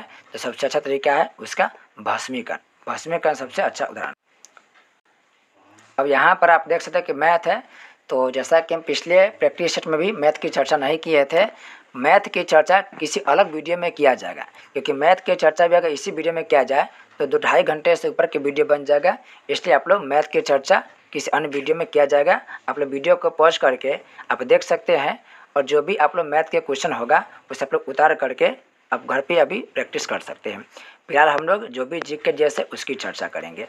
तो हम लोग चर्चा करेंगे क्वेश्चन नंबर 93 से। क्वेश्चन नंबर 93 कह रहा है, निम्नलिखित को उत्तर से दक्षिण दिशा में व्यवस्थित करना है और सही विकल्प चुनना है। तो सबसे उत्तर में कौन होगा, फिर दक्षिण में कौन होगा? देखिए सबसे उत्तर में होगा माउंट काराकोरम, फिर हो जाएगा लद्दाख श्रेणी, फिर जास्कर हो जाएगा, फिर माउंट एवरेस्ट। आप एक ट्रिक याद रखेंगे, कलेजा पार। कलेजा पार, कलेजा पार से ट्रिक क्या बनता है? सबसे ऊपर में होगा काराकोरम श्रेणी, फिर लद्दाख श्रेणी, फिर जास्कर श्रेणी, और फिर पार से पीर पंजाल। हालांकि इसे पीर पंजाल नहीं दिया है, तो आप उसका राइट आंसर लास्ट में माउंट एवरेस्ट लगा देंगे। तो याद रखेंगे सबसे ऊपर सबसे उत्तर में कौन होगा? कलेजा से पहला हुआ क यानी काराकोरम, ल से लद्दाख श्रेणी, जा से जास्कर श्रेणी। अगर डी में ऑप्शन दे देगा पीर पंजाल तो पीर पंजाल उसका राइट आंसर हो जाएगा। नेक्स्ट क्वेश्चन कर रहा है 94 नंबर क्वेश्चन कर रहा है नमक कार्यशाला और राज इसको सम्मिलित करना है। तो सन्निकट्टा की बात करें तो सन्निकट्टा कर्नाटक में है और ये सही है। धड़सना की बात करें तो पढ़ते होंगे आप इतिहास में धड़सना आंदोलन, इसका संबंध गुजरात से बिल्कुल सही है। डिंडवाना गुजरात में नहीं है, डिंडवाना गुजरात ये गलत हो जाएगा। डिंडवाना जो है वो भारत के राजस्थान राज्य में है और डेगाना की बात करें तो यह भी क्या है, राजस्थान राज्य में स्थित है। क्वेश्चन पूछेगा बताइए भारत के सबसे बड़ा नमक उत्पादन केंद्र कौन है।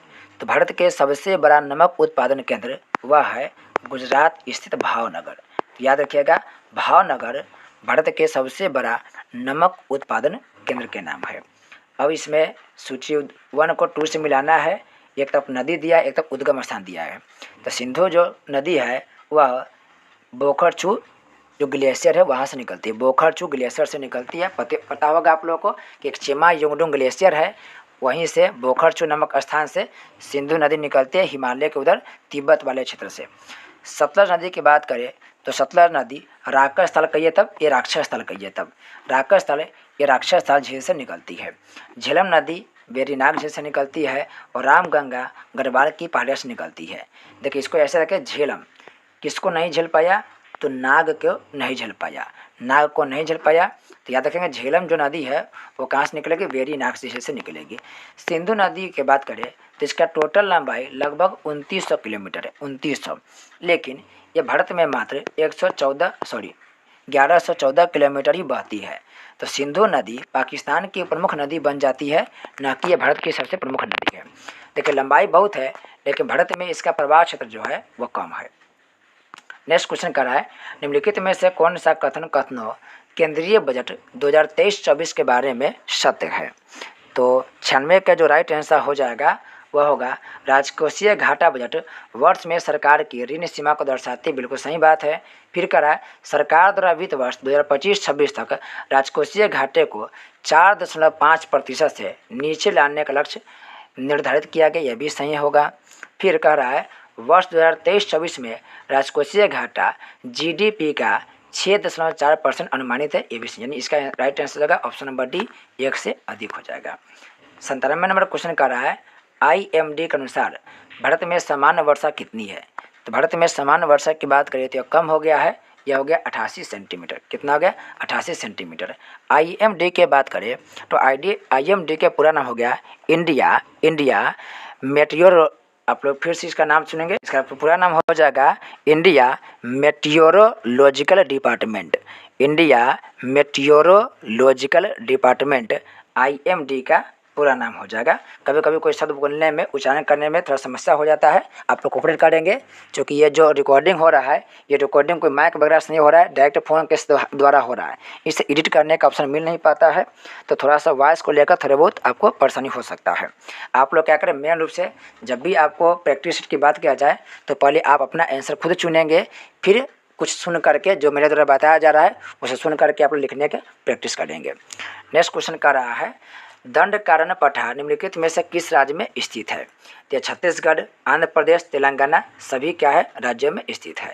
नेक्स्ट है बिहार में पैराइट कहाँ पाता है, मोस्ट भी आई है, बहुत इंपॉर्टेंट क्वेश्चन है जी, रट लेंगे याद कर लेंगे जी। पैराइट की बात हम पिछले वीडियो में बताए थे, पिछला जो प्रैक्टिस 1 तक से बताए थे। पैराइट एक अधात्विक खनिज है और यह कहाँ मिलता है तो बिहार के रोहतास जिला में मिलता है, याद रखेंगे। लेकिन रोहतास में कहाँ मिलता है कुछ इससे ही पूछता है।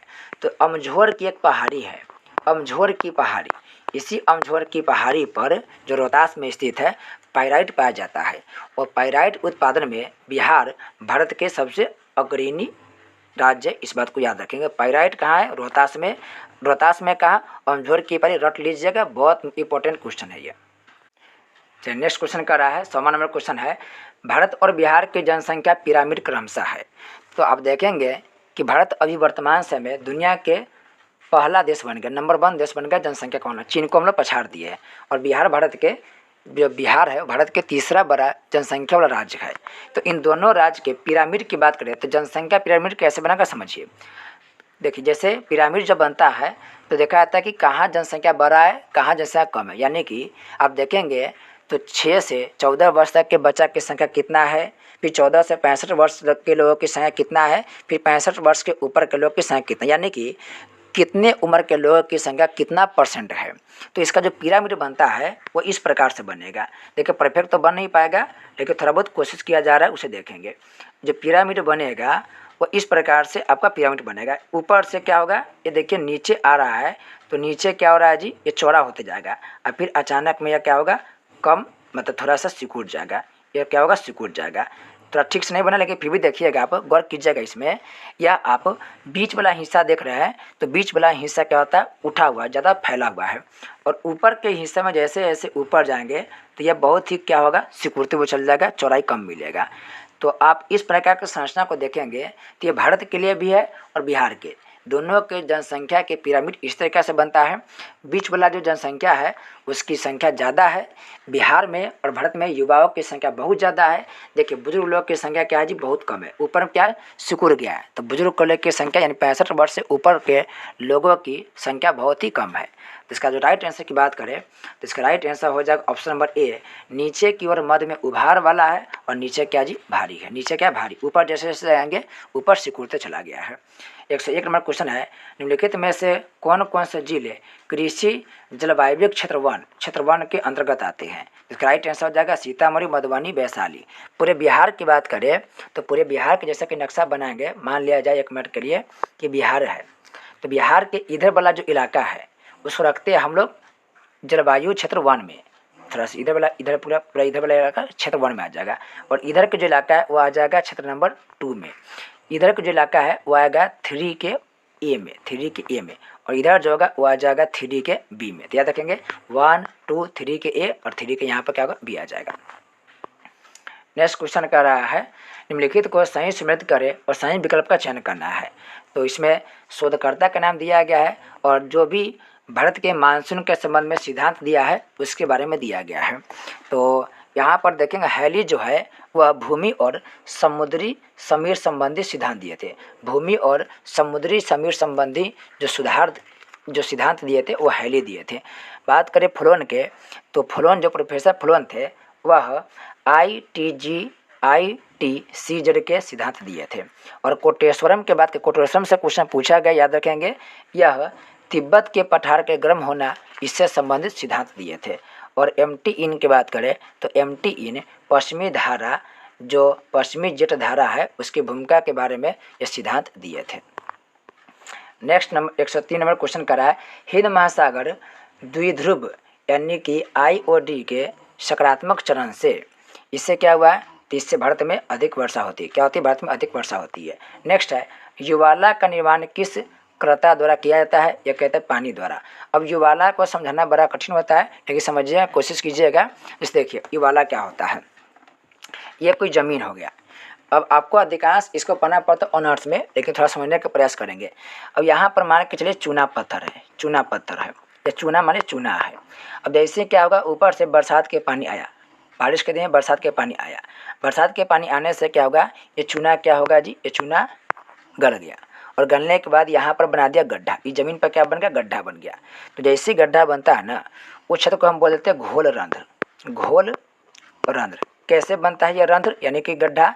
चूना जो होता है वो पानी में घुल जाता है और वही ज़मीन पर क्या बनाता है, गड्ढा बन जाता है। यही घोल रंध्र जब बड़ा हो जाएगा तो वह बनाता है डोलाइन।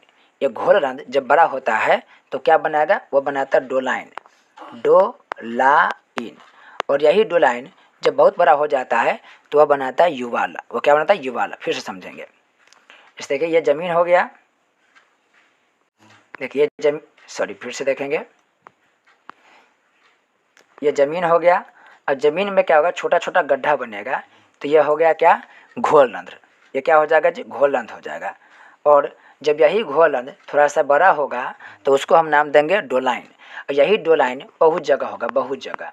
यही डोलाइन क्या होगा, जब बहुत बड़ा गड्ढा कर देगा, मिल जाएगा, बहुत बड़ा गड्ढा बन जाएगा, तो यही हो जाएगा हमारा एक नाम युवाला। यानी कि यह युवाला जो है यह बरसात के पानी की वजह से बनता है, पानी के क्रिया द्वारा बनता है, याद रखेंगे। नेक्स्ट क्वेश्चन करा है, हरित क्रांति का कार्यान्वयन करने के लिए बिहार का चयन क्यों नहीं किया गया।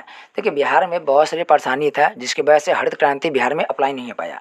उसमें से पहला कारण है कि अब बिहार की जो ज़मीन था उसके भू जोते क्या था, छोटा था, यानी खेती के बहुत टुकड़ा था, छोटा छोटा टुकड़ा था, इससे नहीं हो पाया। दूसरा क्या था, कृषि ऋण की प्रचुर आपूर्ति नहीं थी, इसलिए यह नहीं हो पाया।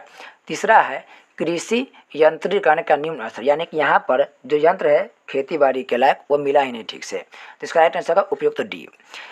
हरित क्रांति का जो प्रभाव पड़ा था वो पड़ा था पंजाब में, हरियाणा में और पश्चिमी यूपी में। हमारे यहाँ पर हो ही नहीं पाया क्योंकि हमारे यहाँ पर न तो चकबंदी हुआ, न ही यहाँ के किसान इतना अमीर थे कि वो अच्छा से अच्छा क्या कर सके, जो कृषि यंत्र खरीद सके, इसलिए इसका फायदा बिहार उठा ही नहीं पाया। पंजाब हरियाणा के लोग बहुत ज़्यादा उठाए, पश्चिमी यूपी के लोग भी बहुत ज़्यादा उठाए।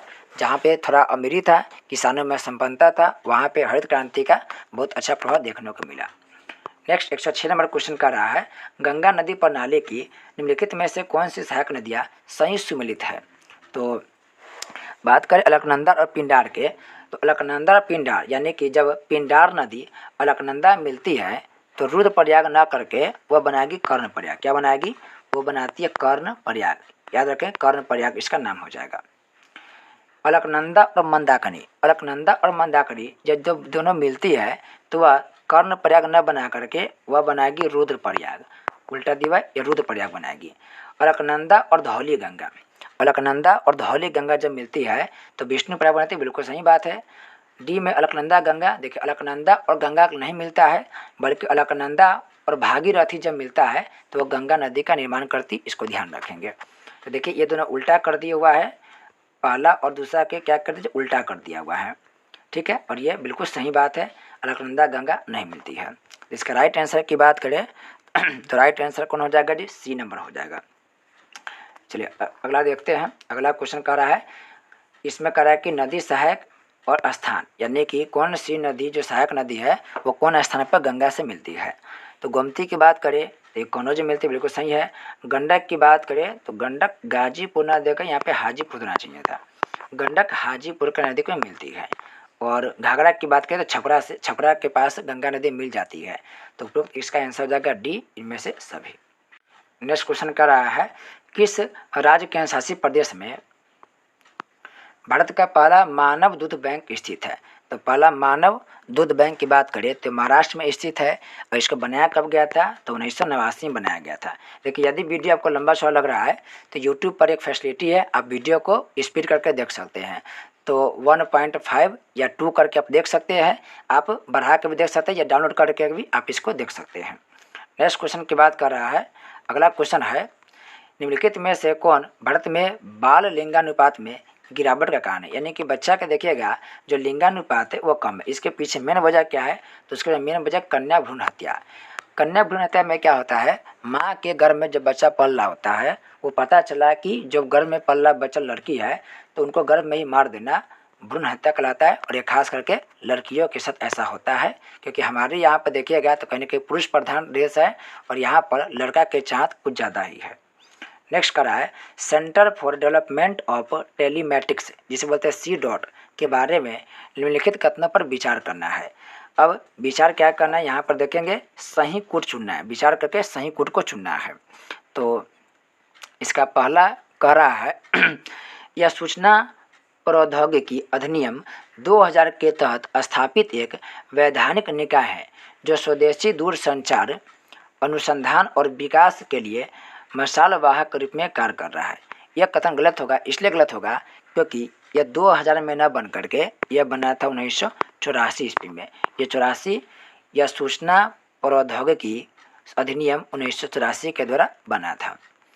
तो पहला कथन गलत हो जाएगा। दूसरा कह रहा है, प्रधानमंत्री विभिन्न मंत्रालयों और दूरसंचार क्षेत्रों के उपाध्यक्ष और 10 अन्य सदस्यों के साथ इसके अध्यक्ष के रूप में कार्य करते। देखिए प्रधानमंत्री इसका अध्यक्ष नहीं होता है, यह कथन गलत है। इसका अध्यक्ष होता है जो IT डिपार्टमेंट के मंत्री होते हैं, वही IT डिपार्टमेंट के मंत्री इसका अध्यक्ष होते हैं। इस तरीके से इसका दोनों के दोनों जो ऑप्शन है वो गलत होगा। इसका आंसर हो जाएगा ऑप्शन नंबर डी, इनमें से कोई नहीं, उपरोक्त में से कोई नहीं। नेक्स्ट है, फिलिप्स वर्ग क्या दर्शाता है। काफ़ी महत्वपूर्ण क्वेश्चन है फिलिप्स वर्ग। आप जब 12th की NCERT पढ़े होंगे अर्थशास्त्र के तो वहाँ पर फिलिप्स वर्ग के बारे में दिया गया है। अब इसका आंसर क्या हो जाएगा, आंसर हो जाएगा इसका मुद्रास्फीति की दर और बेरोजगारी की दर के बीच यह संबंध बताता है। लेकिन आपको ये समझ में नहीं आएगा, आपको 1 मिनट में हम समझा रहे हैं, थोड़ा समझेंगे। फिलिप्स वर्ग क्या है? तो देखिए फिलिप्स वर्ग कह रहा है, सबसे पहले यह क्या है कि फिलिप्स वर्ग मुद्रास्फीति और बेरोजगारी के दर के बीच में संबंध बताता है। मतलब क्या? मतलब जैसे कि मुद्रास्फीति, याद रखेंगे, मुद्रास्फीति जब बढ़ेगा तो बेरोजगारी क्या होगा जी? कम होगा। याद रखेंगे, मुद्रास्फीति के बढ़ने पर क्या होगा? बेरोजगारी। यानी कि इसका फॉर्मूला की बात करें तो फिलिप्स वर्ग की बात करें तो ये क्या कहना है कि जो मुद्रास्फीति है, याद रखेंगे, काफ़ी महत्वपूर्ण है। मुद्रास्फीति जो है वह उल्टा रिलेशन रखता है किसके साथ? बेरोजगारी के साथ। बेरोजगारी के साथ किसके साथ जी? बेरोजगारी के साथ। याद रखेंगे। अब ये ऐसा क्यों होता है समझिए। देखिए मुद्रास्फीति में वस्तु की कीमत बढ़ता है, ध्यान से सुनेंगे, मुद्रास्फीति में वस्तु की कीमत बढ़ता है।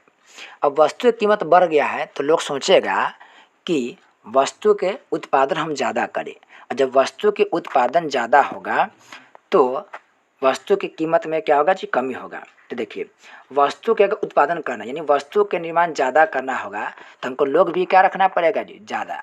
मतलब लोग ज़्यादा रखेंगे तब ना वस्तु निर्माण ज़्यादा होगा। अब जब लोग ज़्यादा काम में आएगा इसका मतलब बेरोजगारी क्या हो रहा है? घट रहा है। बेरोजगारी क्या होगा जी? घट रहा है। ध्यान से समझिएगा, मुद्रास्फीति में वस्तु की कीमत बढ़ेगा, और वस्तु की कीमत जब बढ़ेगा तो हम लोग चाहेंगे या कोई भी चाहेगा कि अधिक से अधिक वस्तु बनाए, क्योंकि वस्तु की कीमत कब बढ़ता है? जब वस्तु कम रहता है और डिमांड ज़्यादा रहता है। जैसे देखिएगा छठ के समय, दीपावली के समय तो दूध की डिमांड बढ़ जाता है बहुत ज़्यादा, लेकिन दूध का उत्पादन कम रहता है। तो लोग चाहेगा कि दूध के दाम कम हो। तो दूध के दाम कब कम होगा? जब दूध बहुत ज़्यादा मात्रा में होगा।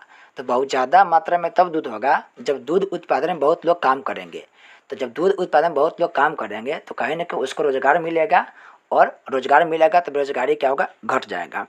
अब इसी को हम आपको एक वक्र में दिखाते हैं। देखिएगा एक डायग्राम में, जैसे एक तरीका से वक्र हुआ है और यहाँ पर होता है, ठीक है, यहाँ पर होता है मुद्रास्फीति की दर। हम सिर्फ दर लिख दे रहे हैं, किसका दर? आप एम से समझिए, मुद्रास्फीति की दर। और यहाँ पर होता है बेरोजगारी की दर। किसका दर होता है जी? बी फॉर मान लीजिए बेरोजगारी की दर। अब मान लेते हैं कि मुद्रास्फीति की दर 2 है, यहाँ पे 4 है, यहाँ पे 6 है, यहाँ पे 8 है, यहाँ पे मान लीजिए 2 है, 4 है, 6 है, 8 है। तो याद रखिए मुद्रास्फीति के दर अगर कम है, मुद्रास्फीति के अगर दर कम है यानी कि वस्तु के महंगाई कम है, तो बेरोजगारी क्या होगा जी? ज़्यादा होगा। बेरोजगारी क्या होगा? ज़्यादा होगा। इसलिए याद रखिए वस्तु के कीमत बढ़ना यानी मुद्रास्फीति खराब नहीं माना जाता है जी। ना तो कोई खराब मान सकते ना इसे अच्छा मान सकते हैं। देखिए मुद्रास्फीति कम है तो बेरोजगारी क्या हो गया? बहुत ज़्यादा बढ़ गया। अब मुद्रास्फीति जब बढ़ेगा तो बेरोजगारी दर में क्या आएगा? कमी आएगा। अब इसी दोनों को जब मिला देते हैं तो यह कहलाता है फिलिप्स वर्ग। थोड़ा नहीं समझ में आया होगा, लेकिन फिर समझिए, जब मुद्रास्फीति के दर देखिए बढ़ा, तो जब दर बढ़ा तो बेरोजगारी की दर में क्या आ गया? कमी आ गया। अब इसी को मिला देंगे तो यह कहलाएगा फिलिप्स दर।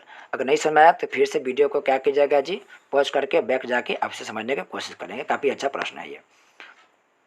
112 नंबर क्वेश्चन करा है, केंद्रीय बजट 2023-24 में शामिल डिजिटल पब्लिक इंफ्रास्ट्रक्चर का संबंध किस क्षेत्र से है?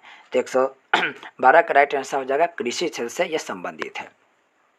नेक्स्ट 113 का है, कृषि ऋण में किस श्रेणी के बैंकों की हिस्सेदारी सबसे अधिक है? तो सबसे अधिक वाणिज्यिक बैंक है, वाणिज्यिक बैंक है। लेकिन याद रखेंगे ग्रामीण बैंक को छोड़ करके, क्षेत्रीय ग्रामीण बैंक को छोड़कर ग्रामीण जो वाणिज्यिक बैंक है उसका हिस्सेदारी सबसे अधिक है। और आपको पता होगा कि सन 1969 ईस्वी में हम लोग वाणिज्यिक बैंक को राष्ट्रीयकरण किए थे इंदिरा गांधी के समय में। क्षेत्रीय ग्रामीण बैंक से क्वेश्चन पूछता है, क्षेत्रीय ग्रामीण बैंक की स्थापना कब हुआ? यह हुआ था 1975 में। रट लीजिएगा, बहुत इंपॉर्टेंट है। 1975 में क्षेत्रीय ग्रामीण बैंक के क्या हुआ था? स्थापना हुआ था। नेक्स्ट है, अल्पाधिकार से आप क्या समझते हैं? तो अल्पाधिकार का मतलब यह हुआ कि बाजार में कुछ बड़े व्यापारियों का क्या है? प्रभुत्व है। यानी कि अल्प लोग का अधिकार है, यानी बाजार में कुछ ही लोग हैं और कुछ ही लोग का क्या है जी? बहुत ज़्यादा प्रभुत्व है। नेक्स्ट क्वेश्चन कह रहा है, केंद्रीय बजट में युवा उद्यमियों द्वारा एग्री स्टार्टअप्स के प्रोत्साहन हेतु किस निधि की स्थापना का प्रावधान किया गया है? तो 115 का राइट आंसर हो जाएगा कृषि वर्धक निधि, कृषि वर्धक निधि। नेक्स्ट प्रश्न कर रहा है, चंद्रयान 3 LVM-4 द्वारा श्रीहरिकोटा के सतीश धवन अंतरिक्ष केंद्र से लॉन्च किया गया। जब भी लॉन्चिंग होता है तो याद रखेंगे वह श्रीहरिकोटा से ही होता है। ये लॉन्च कब किया गया? तो चंद्रयान को लॉन्च किया गया 14 जुलाई 2023 को। 40 दिन का समय लगेगा इसको पहुंचने में। और यदि यह चंद्रयान 3 सफल हो जा रहा है तो भारत दुनिया का पहला देश बन जाएगा जो चांद के जो अंधेरा वाला हिस्सा है दक्षिणी ध्रुव, वहाँ पर रोवर उतारने वाला और लैंडिंग करने वाला पहला देश बनेगा। लेकिन यदि आप आज के न्यूज़ सुने होंगे तो आपको पता होगा कि रसिया एक यान देखिए लूना 25, रसिया क्या कर रहा है, चंद्रयान एक भेज रहा है जिसका नाम है लूना 25। और उसके बारे में अनुमान यह लगाया जा रहा है कि यह 3-4 दिन के बाद, यानी कि आज हो गया 9 तारीख, तो 11-12 तारीख को इसको क्या करेगा, छोड़ा जाएगा। और ऐसा अनुमान लगाया जा रहा है कि हो सकता है कि यह चंद्रयान जो 3rd है उससे पहले क्या करे जी, पहुंच जाए। देखिए हालांकि भारत के चंद्रयान बहुत पहले गया है, लेकिन वह पृथ्वी के चक्कर लगाएगा, फिर चंद्रमा के बहुत चक्कर लगाएगा, तब जाके वह लैंड करेगा। लेकिन लूना 25 में कहा जा रहा है कि हो सकता है कि पहले यही क्या करे, पहले पहुँच जाए। और स्पेस के जो रेस है उसमें कहीं ना कहीं हो सकता है कि सफलता पहले रूस को मिल जाए। अब देखिए आने वाले समय में क्या होता है। नेक्स्ट क्वेश्चन कर रहा है, परमाणु ऊर्जा आयोग के नए अध्यक्ष के रूप में किसे नियुक्त किया गया है? तो यह नियुक्त किया गया है आपको Ajit Kumar Mohanty. Option number A Ajit Kumar Mohanty. कल के वीडियो में बताए थे हम परमाणु ऊर्जा आयोग कब बना, तो परमाणु ऊर्जा आयोग बना था 1948 में। और परमाणु ऊर्जा विभाग कब बनाया गया, तो विभाग बनाया गया था 1954 में। याद कर लीजिएगा दोनों तथ्य को। नेक्स्ट क्वेश्चन कर रहा है, केंद्रीय बजट 2023-24 के अनुसार शहरी अवसंरचना विकास निधि की स्थापना किस बैंक द्वारा किया गया? यह किया गया था राष्ट्रीय आवास बैंक के द्वारा। ऑप्शन नंबर बी हो जाएगा, राष्ट्रीय आवास बैंक के द्वारा। राष्ट्रीय आवास बैंक की बात करें तो यह बैंक बना था 1998 में बना था। नेक्स्ट है, राष्ट्रपति जो द्रौपदी मुर्मू है, किन्हें प्रेसिडेंट कलर प्रदान किया? तो प्रेसिडेंट कलर प्रदान करने की बात कहें तो दिया है INS द्रोणाचार्य। और प्रेसिडेंट कलर का जो अवार्ड है वो सबसे बड़ा अवार्ड माना जाता है। नेक्स्ट है, भारत में महिला और पुरुष 2022 रिपोर्ट से संबंधित फिर से देखेंगे। भारत में महिला और पुरुष 2022 रिपोर्ट के संबंध में निम्नलिखित में से कौन सा कथन सही है? कौन सा कथन सही है? तो पहला कथन कर रहा है, इस रिपोर्ट के अनुसार भारत का लिंगानुपात 2011 के 943 से सुधार कर 2036 में 952 हो जाएगा। बिल्कुल सही है जी। तो 11 में 943 था, लेकिन आने वाले समय में 952 हो जाएगा, ये बिल्कुल सही है। फिर कह रहा है क्या, 2021-22 में श्रम बल भागीदारी दर पुरुषों के लिए 77.2 और महिलाओं के लिए 32.8 है। यह भी बिल्कुल क्या सही, तो राइट आंसर हो जाएगा सी, ए और बी दोनों। 21 है, शिक्षा मंत्रालय के अनुसार किस राज्य की साक्षरता दर सबसे कम है? तो आसान है जी, बिहार। हमेशा बिहार ही पीछे रहता है। नेक्स्ट है 122, भारत ने टोक्यो ओलंपिक में 1980 के बाद हॉकी में पहला ओलंपिक पदक कांस्य पदक जीता। कौन पदक जीता? कांस्य पदक जीता। भारत ने कांस्य पदक मैच में किस टीम को हराया था?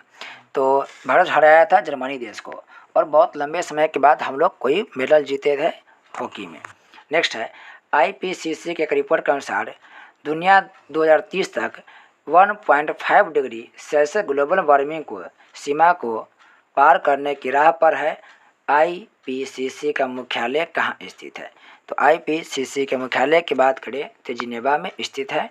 IPCC के फुल फॉर्म की बात करें तो बोले, ध्यान से सुनेंगे आप लोग, इसका पूरा नाम हो गया इंटर गवर्नमेंटल, लिख लेंगे आप लोग, inter governmental panel climate change. फिर से देखेंगे जी, inter governmental panel climate change, IPCC का पूरा नाम होगा। नेक्स्ट नंबर क्वेश्चन कर रहा है, बिहार आर्थिक सर्वेक्षण 2021-22 के अनुसार GSDP में औद्योगिक क्षेत्र का योगदान कितना है? GSDP का मतलब है ग्रोस स्टेट डोमेस्टिक प्रोडक्ट। इसमें औद्योगिक क्षेत्र की बात करें तो इसका योगदान 19.5% है। देखिए भारत में जो कृषि क्षेत्र है वो कृषि क्षेत्र में योगदान कितना है? 19.3%। औद्योगिक क्षेत्र में कितना योगदान है? 19.5%। और सेवा क्षेत्र की बात करें तो सेवा क्षेत्र में सबसे ज़्यादा योगदान है वह 61.2%। तो सबसे अधिक हमारा योगदान है 61% सेवा में। उसके बाद है द्वितीय क्षेत्र औद्योगिक क्षेत्र और सबसे कम है कृषि क्षेत्र में। नेक्स्ट क्वेश्चन कर रहा है, हाल ही में आई आर्थिक सर्वेक्षण रिपोर्ट 2022-23 के अनुसार राज्य में ऊर्जा की प्रति व्यक्ति खपत वित्तीय वर्ष 2021-22 में कितना रहा है? तो 125 का राइट आंसर हो जाएगा 329 किलोवाट आवर। नेक्स्ट 126 है, बिहार बजट के अनुसार वित्तीय वर्ष 2023-24 में 4,478.97 करोड़ों के राजस्व बचत रहने का अनुमान है, जो सकल राज्य घरेलू उत्पाद का कितना प्रतिशत है? तो 126 का राइट आंसर होगा 0.52%। नेक्स्ट है, कचरा प्रबंधन में खराब प्रदर्शन के कारण नेशनल ग्रीन ट्रिब्यूनल ने बिहार पर कितने रुपए का जुर्माना लगाया है? तो ये लगाया है 4,000 करोड़ का जुर्माना लगाया है। नेक्स्ट प्रश्न है, बिहार औद्योगिक निवेश प्रोत्साहन वस्त्र एवं चर्म नीति 2022 के अनुसार निम्नलिखित में से कौन सा कथन सत्य है? 128 का आंसर हो जाएगा ऑप्शन नंबर ए कि 5,000 तक प्रति माह प्रति कर्मचारी अनुदान दिया जाएगा, 2 रुपये प्रति यूनिट बिजली अनुदान दिया जाएगा और प्लांट एवं मशीनरी लागत पर 15% का अनुदान दिया जाएगा। यानी इसमें से सभी इसका राइट आंसर हो जाएगा। नेक्स्ट है 129 नंबर क्वेश्चन है, बिहार कृषि विश्वविद्यालय भागलपुर के द्वारा किस फसल की नई नस्ल सबौर कुबर की खोज की गई? तो यह खोज किया गया है धान के नई किस्म के। यहाँ पे एक बात याद रखिएगा, बिहार कृषि विश्वविद्यालय कहाँ है? तो भागलपुर में है। और भागलपुर में कहाँ? तो भागलपुर के सबौर में क्वेश्चन पूछा गया है, भागलपुर के सबौर में है। और सबौर कुबर यह क्या है? तो यह धान के एक नया प्रजाति है। नेक्स्ट है, राज्य सरकार के द्वारा सामूहिक सिंचाई योजना के तहत सामूहिक नलकूप लगाने के लिए किसानों को कितने प्रतिशत का अनुदान दिया जाएगा? 130 का राइट आंसर हो जाएगा 80% अनुदान दिया जाएगा। 131 का रहा है, बिहार राज्य में पहाड़ों पर आग से पर्यावरण की सुरक्षा के लिए कौन सा दस्ता को तैनात किया गया है? तो इस दस्ता है अग्नि निगरानी दस्ता। नेक्स्ट है, AICTE किसके साथ मिलकर राष्ट्रीय स्तर के हैकाथॉन कवच 2023 का शुभारंभ किया? 132 का राइट आंसर हो जाएगा पुलिस अनुसंधान और विकास ब्यूरो। देखिए यहाँ पर AICTE का फुल फॉर्म आप लोग लिख लेंगे। इसका फुल फॉर्म हो गया all India council for technical education. फिर से बोले लिख लेंगे all India council for technical education. Next है 133 नंबर क्वेश्चन का रहा है, बिहार के कितने प्रखंड में दिन भर दूध उपलब्ध कराने के लिए होल डे मिल्क बूथ स्थापित किया जाएगा? यह है सभी जितने बिहार के प्रखंड है सभी प्रखंडों में स्थापित किया जाएगा। और ऐसा व्यवस्था किया गया है कि जो सुधा दूध है उसे ही क्या करें सभी प्रखंडों में उपलब्ध करवाया जाए। चलिए नेक्स्ट प्रश्न है, किस देश ने एशियाई खो खो चैंपियनशिप के पुरुष और महिला दोनों खिताब जीता है या भारत जीता है? भारत जीता खो खो में और हरा के किसको है? तो नेपाल देश को हरा करके हम लोग यह प्रतियोगिता अपने नाम किए हैं। नेक्स्ट है, भारतीय विशिष्ट पहचान प्राधिकरण किस मंत्रालय के तहत काम करता है? तो यह काम करता है इलेक्ट्रॉनिक्स और सूचना प्रौद्योगिकी मंत्रालय के अंतर्गत। इलेक्ट्रॉनिक्स और सूचना प्रौद्योगिकी मंत्रालय के अंतर्गत यह काम करता है। नेक्स्ट है, इसरो ने श्रीहरिकोटा के सतीश धवन अंतरिक्ष केंद्र से भारत के सबसे बड़े लॉन्च व्हीकल का नाम क्या है? Mark LVM-3 rocket OneWeb India 2 mission को डैश उपग्रहों के साथ सफलतापूर्वक लॉन्च किया। तो यह होगा 36 उपग्रहों के साथ लॉन्च किया। और जैसे इंडिया 36 उपग्रह को एक साथ लॉन्च किया, पूरे दुनिया में एक तरीका समझे कि चर्चा का विषय बन गया, क्योंकि बड़े बड़े देश ऐसा मुकाम हासिल नहीं कर पाए थे जो मुकाम इंडिया हासिल कर लिया था। नेक्स्ट क्वेश्चन का 137 नंबर, टाइगर शार्क 40 अभ्यास के संबंध में कौन सा कथन सत्य है? पहला कह रहा है, चट्टोग्राम में BNS निर्विक में अभ्यास टाइगर शार्क 40 आयोजन हुआ, बिल्कुल राइट आंसर है। फिर कह रहा है यह एक संयुक्त बांग्लादेश अमेरिकी नौसेना अभ्यास, ये भी बिल्कुल राइट आंसर है। इसका राइट आंसर हो जाएगा A और 2 दोनों। अच्छा नेक्स्ट है, भारत का सबसे गहरा मेट्रो स्टेशन कहाँ बन रहा है? तो भारत का सबसे गहरा मेट्रो स्टेशन ये पुणे में बन रहा है। और ये ज़मीन से कितने फुट नीचे और कितने मीटर नीचे होगा? तो यह 33 मीटर क्या होगा? नीचे होगा। नेक्स्ट है, जनगणना 2021 के संबंध में कौन सा कथन सही है? तो पहला कथन करा है कि जनगणना फॉर्म में केवल 6 धर्म हिंदू, मुस्लिम, सिख, ईसाई, बौद्ध, सिख और जैन का विकल्प होगा। ये बिल्कुल सही बात है। इसमें मात्र 6 धर्म को ही विकल्प में रखा गया है। दूसरा करा है, यह जनगणना भारत की दूसरी डिजिटल जनगणना होगी। यह कथन गलत है। ये दूसरी नहीं होगा, यह होगा पहला जनगणना। डिजिटल जनगणना में यह होगा पहला जनगणना। राइट आंसर हो जाएगा केवल एक, यानी पहला कथन सही है, दूसरा कथन क्या होगा? गलत है। 140 नंबर क्वेश्चन कर रहा है, ग्लोबल स्टेबरी इंडेक्स 2023 के संबंध में कौन सा कथन सही है? तो इसके सही कथन की बात करें तो कर रहा है क्या? ग्लोबल स्लेवरी इंडेक्स यानी स्लेवरी मतलब होता है गुलामी। स्लेवरी इंडेक्स GSI 160 देशों के लिए आधुनिक गुलामी का राष्ट्रीय अनुमान प्रदान करता है। ये बिल्कुल सही बात है। नेक्स्ट है, भारत में 8 व्यापकता है प्रति 1000 लोगों पर आधुनिक दास्तां में रहने वाली जनसंख्या का अनुमानित अनुपात। ये बिल्कुल सही है। तो इसका राइट आंसर हो जाएगा 1 और 2 दोनों, 1 और 2 दोनों। नेक्स्ट है, हाल ही में चर्चा में रहा भारत के सबसे लंबा समुद्री पुल मुंबई ट्रांस हार्बर लिंक। नाम याद रखेंगे, इसको नाम रखेंगे मुंबई ट्रांस हार्बर लिंक। इसका रूट क्या है? तो इसका रूट हो जाएगा सेबरी से नहावा। इसके लंबाई की बात करें तो टोटल लंबाई होगा 22 किलोमीटर। 22 किलोमीटर इसका लंबाई हो जाएगा। नेक्स्ट है, 2025 में दुनिया में सबसे बड़े संरक्षण सम्मेलन विश्व संरक्षण कांग्रेस की मेजबानी कौन सा देश करेगा? इसकी मेजबानी संयुक्त राज्य अमीरात करेगा, संयुक्त राज्य अमीरात। नेक्स्ट है, भारत ने किस वर्ष तक क्षय रोग को समाप्त करने की घोषणा की? क्षय रोग यानी कि टीबी को 2025 तक समाप्त करने की घोषणा की है। नेक्स्ट क्वेश्चन कर रहा है, 144 नंबर क्वेश्चन है, अकबरनामा जिससे बिहार के इतिहास के संबंध में जानकारी मिलती है के रचयिता कौन है? सबको पता है जी, अबुल फजल इसका रचयिता है। जियाउद्दीन बर्नी की बात करें तो तारिक ए फिरोज शाही जियाउद्दीन बर्नी के किताब का नाम है। नेक्स्ट है, ऋग्वेद में बिहार के लिए किस का प्रयोग किया जाता है? तो ऋग्वेद में बिहार के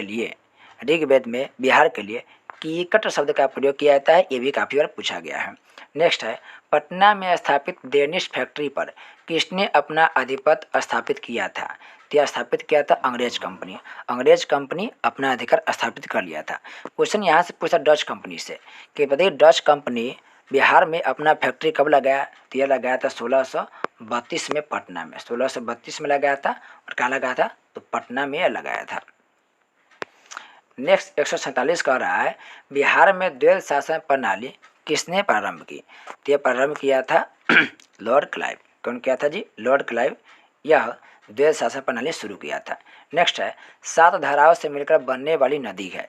7 धाराओं से मिलकर बनने वाली नदी कौन है? कोसी। और कोसी की लंबाई की बात करें तो 724 किलोमीटर होगा। गंगा में मिलने वाली एक प्रमुख नदी है। और जल मात्रा की बात करें तो यह नदी सबसे बड़ी नदी बन जाती है जो गंगा की सहायक नदी होती है, यानी जल धारण के मामला में। नेक्स्ट है, बिहार में सर्वाधिक गति से प्रवाहित होने वाली नदी कौन सी है? एक राइट हो जाएगा बूढ़ी गंडक सर्वाधिक तेज गति से बहने वाली नदी है। इसके टोटल लंबाई की बात करें तो यह हो जाता है 320 किलोमीटर। अब लास्ट प्रश्न कर रहा है, निम्नलिखित कथनों पर विचार करना है। अब यहाँ पर 2 कथन दिया गया है। पहला कथन पढ़ रहे हैं, दिया हुआ है, वित्त वर्ष 2021-22 में भारत का सेवा निर्यात 254.5 बिलियन अमेरिकी डॉलर रहा है। यह बिल्कुल सही कथन है। फिर दूसरा कथन कर रहा है, वित्त वर्ष 2020-21 की तुलना में 2021-22 में सेवा क्षेत्र में निर्यात में 23.5% की वृद्धि हुई है। ये भी क्या है जी? सही है। तो इसका राइट आंसर जो ऑप्शन सी 1 और 2 दोनों क्या है? सही है। इस तरीक़ा से हम लोग पूरे के पूरे क्वेश्चन को कवर कर लिए हैं। देखिए वीडियो थोड़ा सा लंबा हो जाता है तो फिर बता रहे आपको यूट्यूब पर आपको फास्ट करके देखने का ऑप्शन मिलता है, तो हम लोग फास्ट करेंगे। और कोशिश करना है कि आप आंसर का इंतज़ार ना करें, पहले आप अपना खुद का आंसर दें और फिर अपना आंसर देने के बाद वीडियो में आंसर को देखें। आप ईमानदारी से कितना क्वेश्चन को सही किए हैं उसका आप लोग जो भी आप नंबर लाए हैं आप लोग नेगेटिव मार्किंग को हटा करके वो पूरे नंबर आप लोग कमेंट बॉक्स में लिख सकते हैं।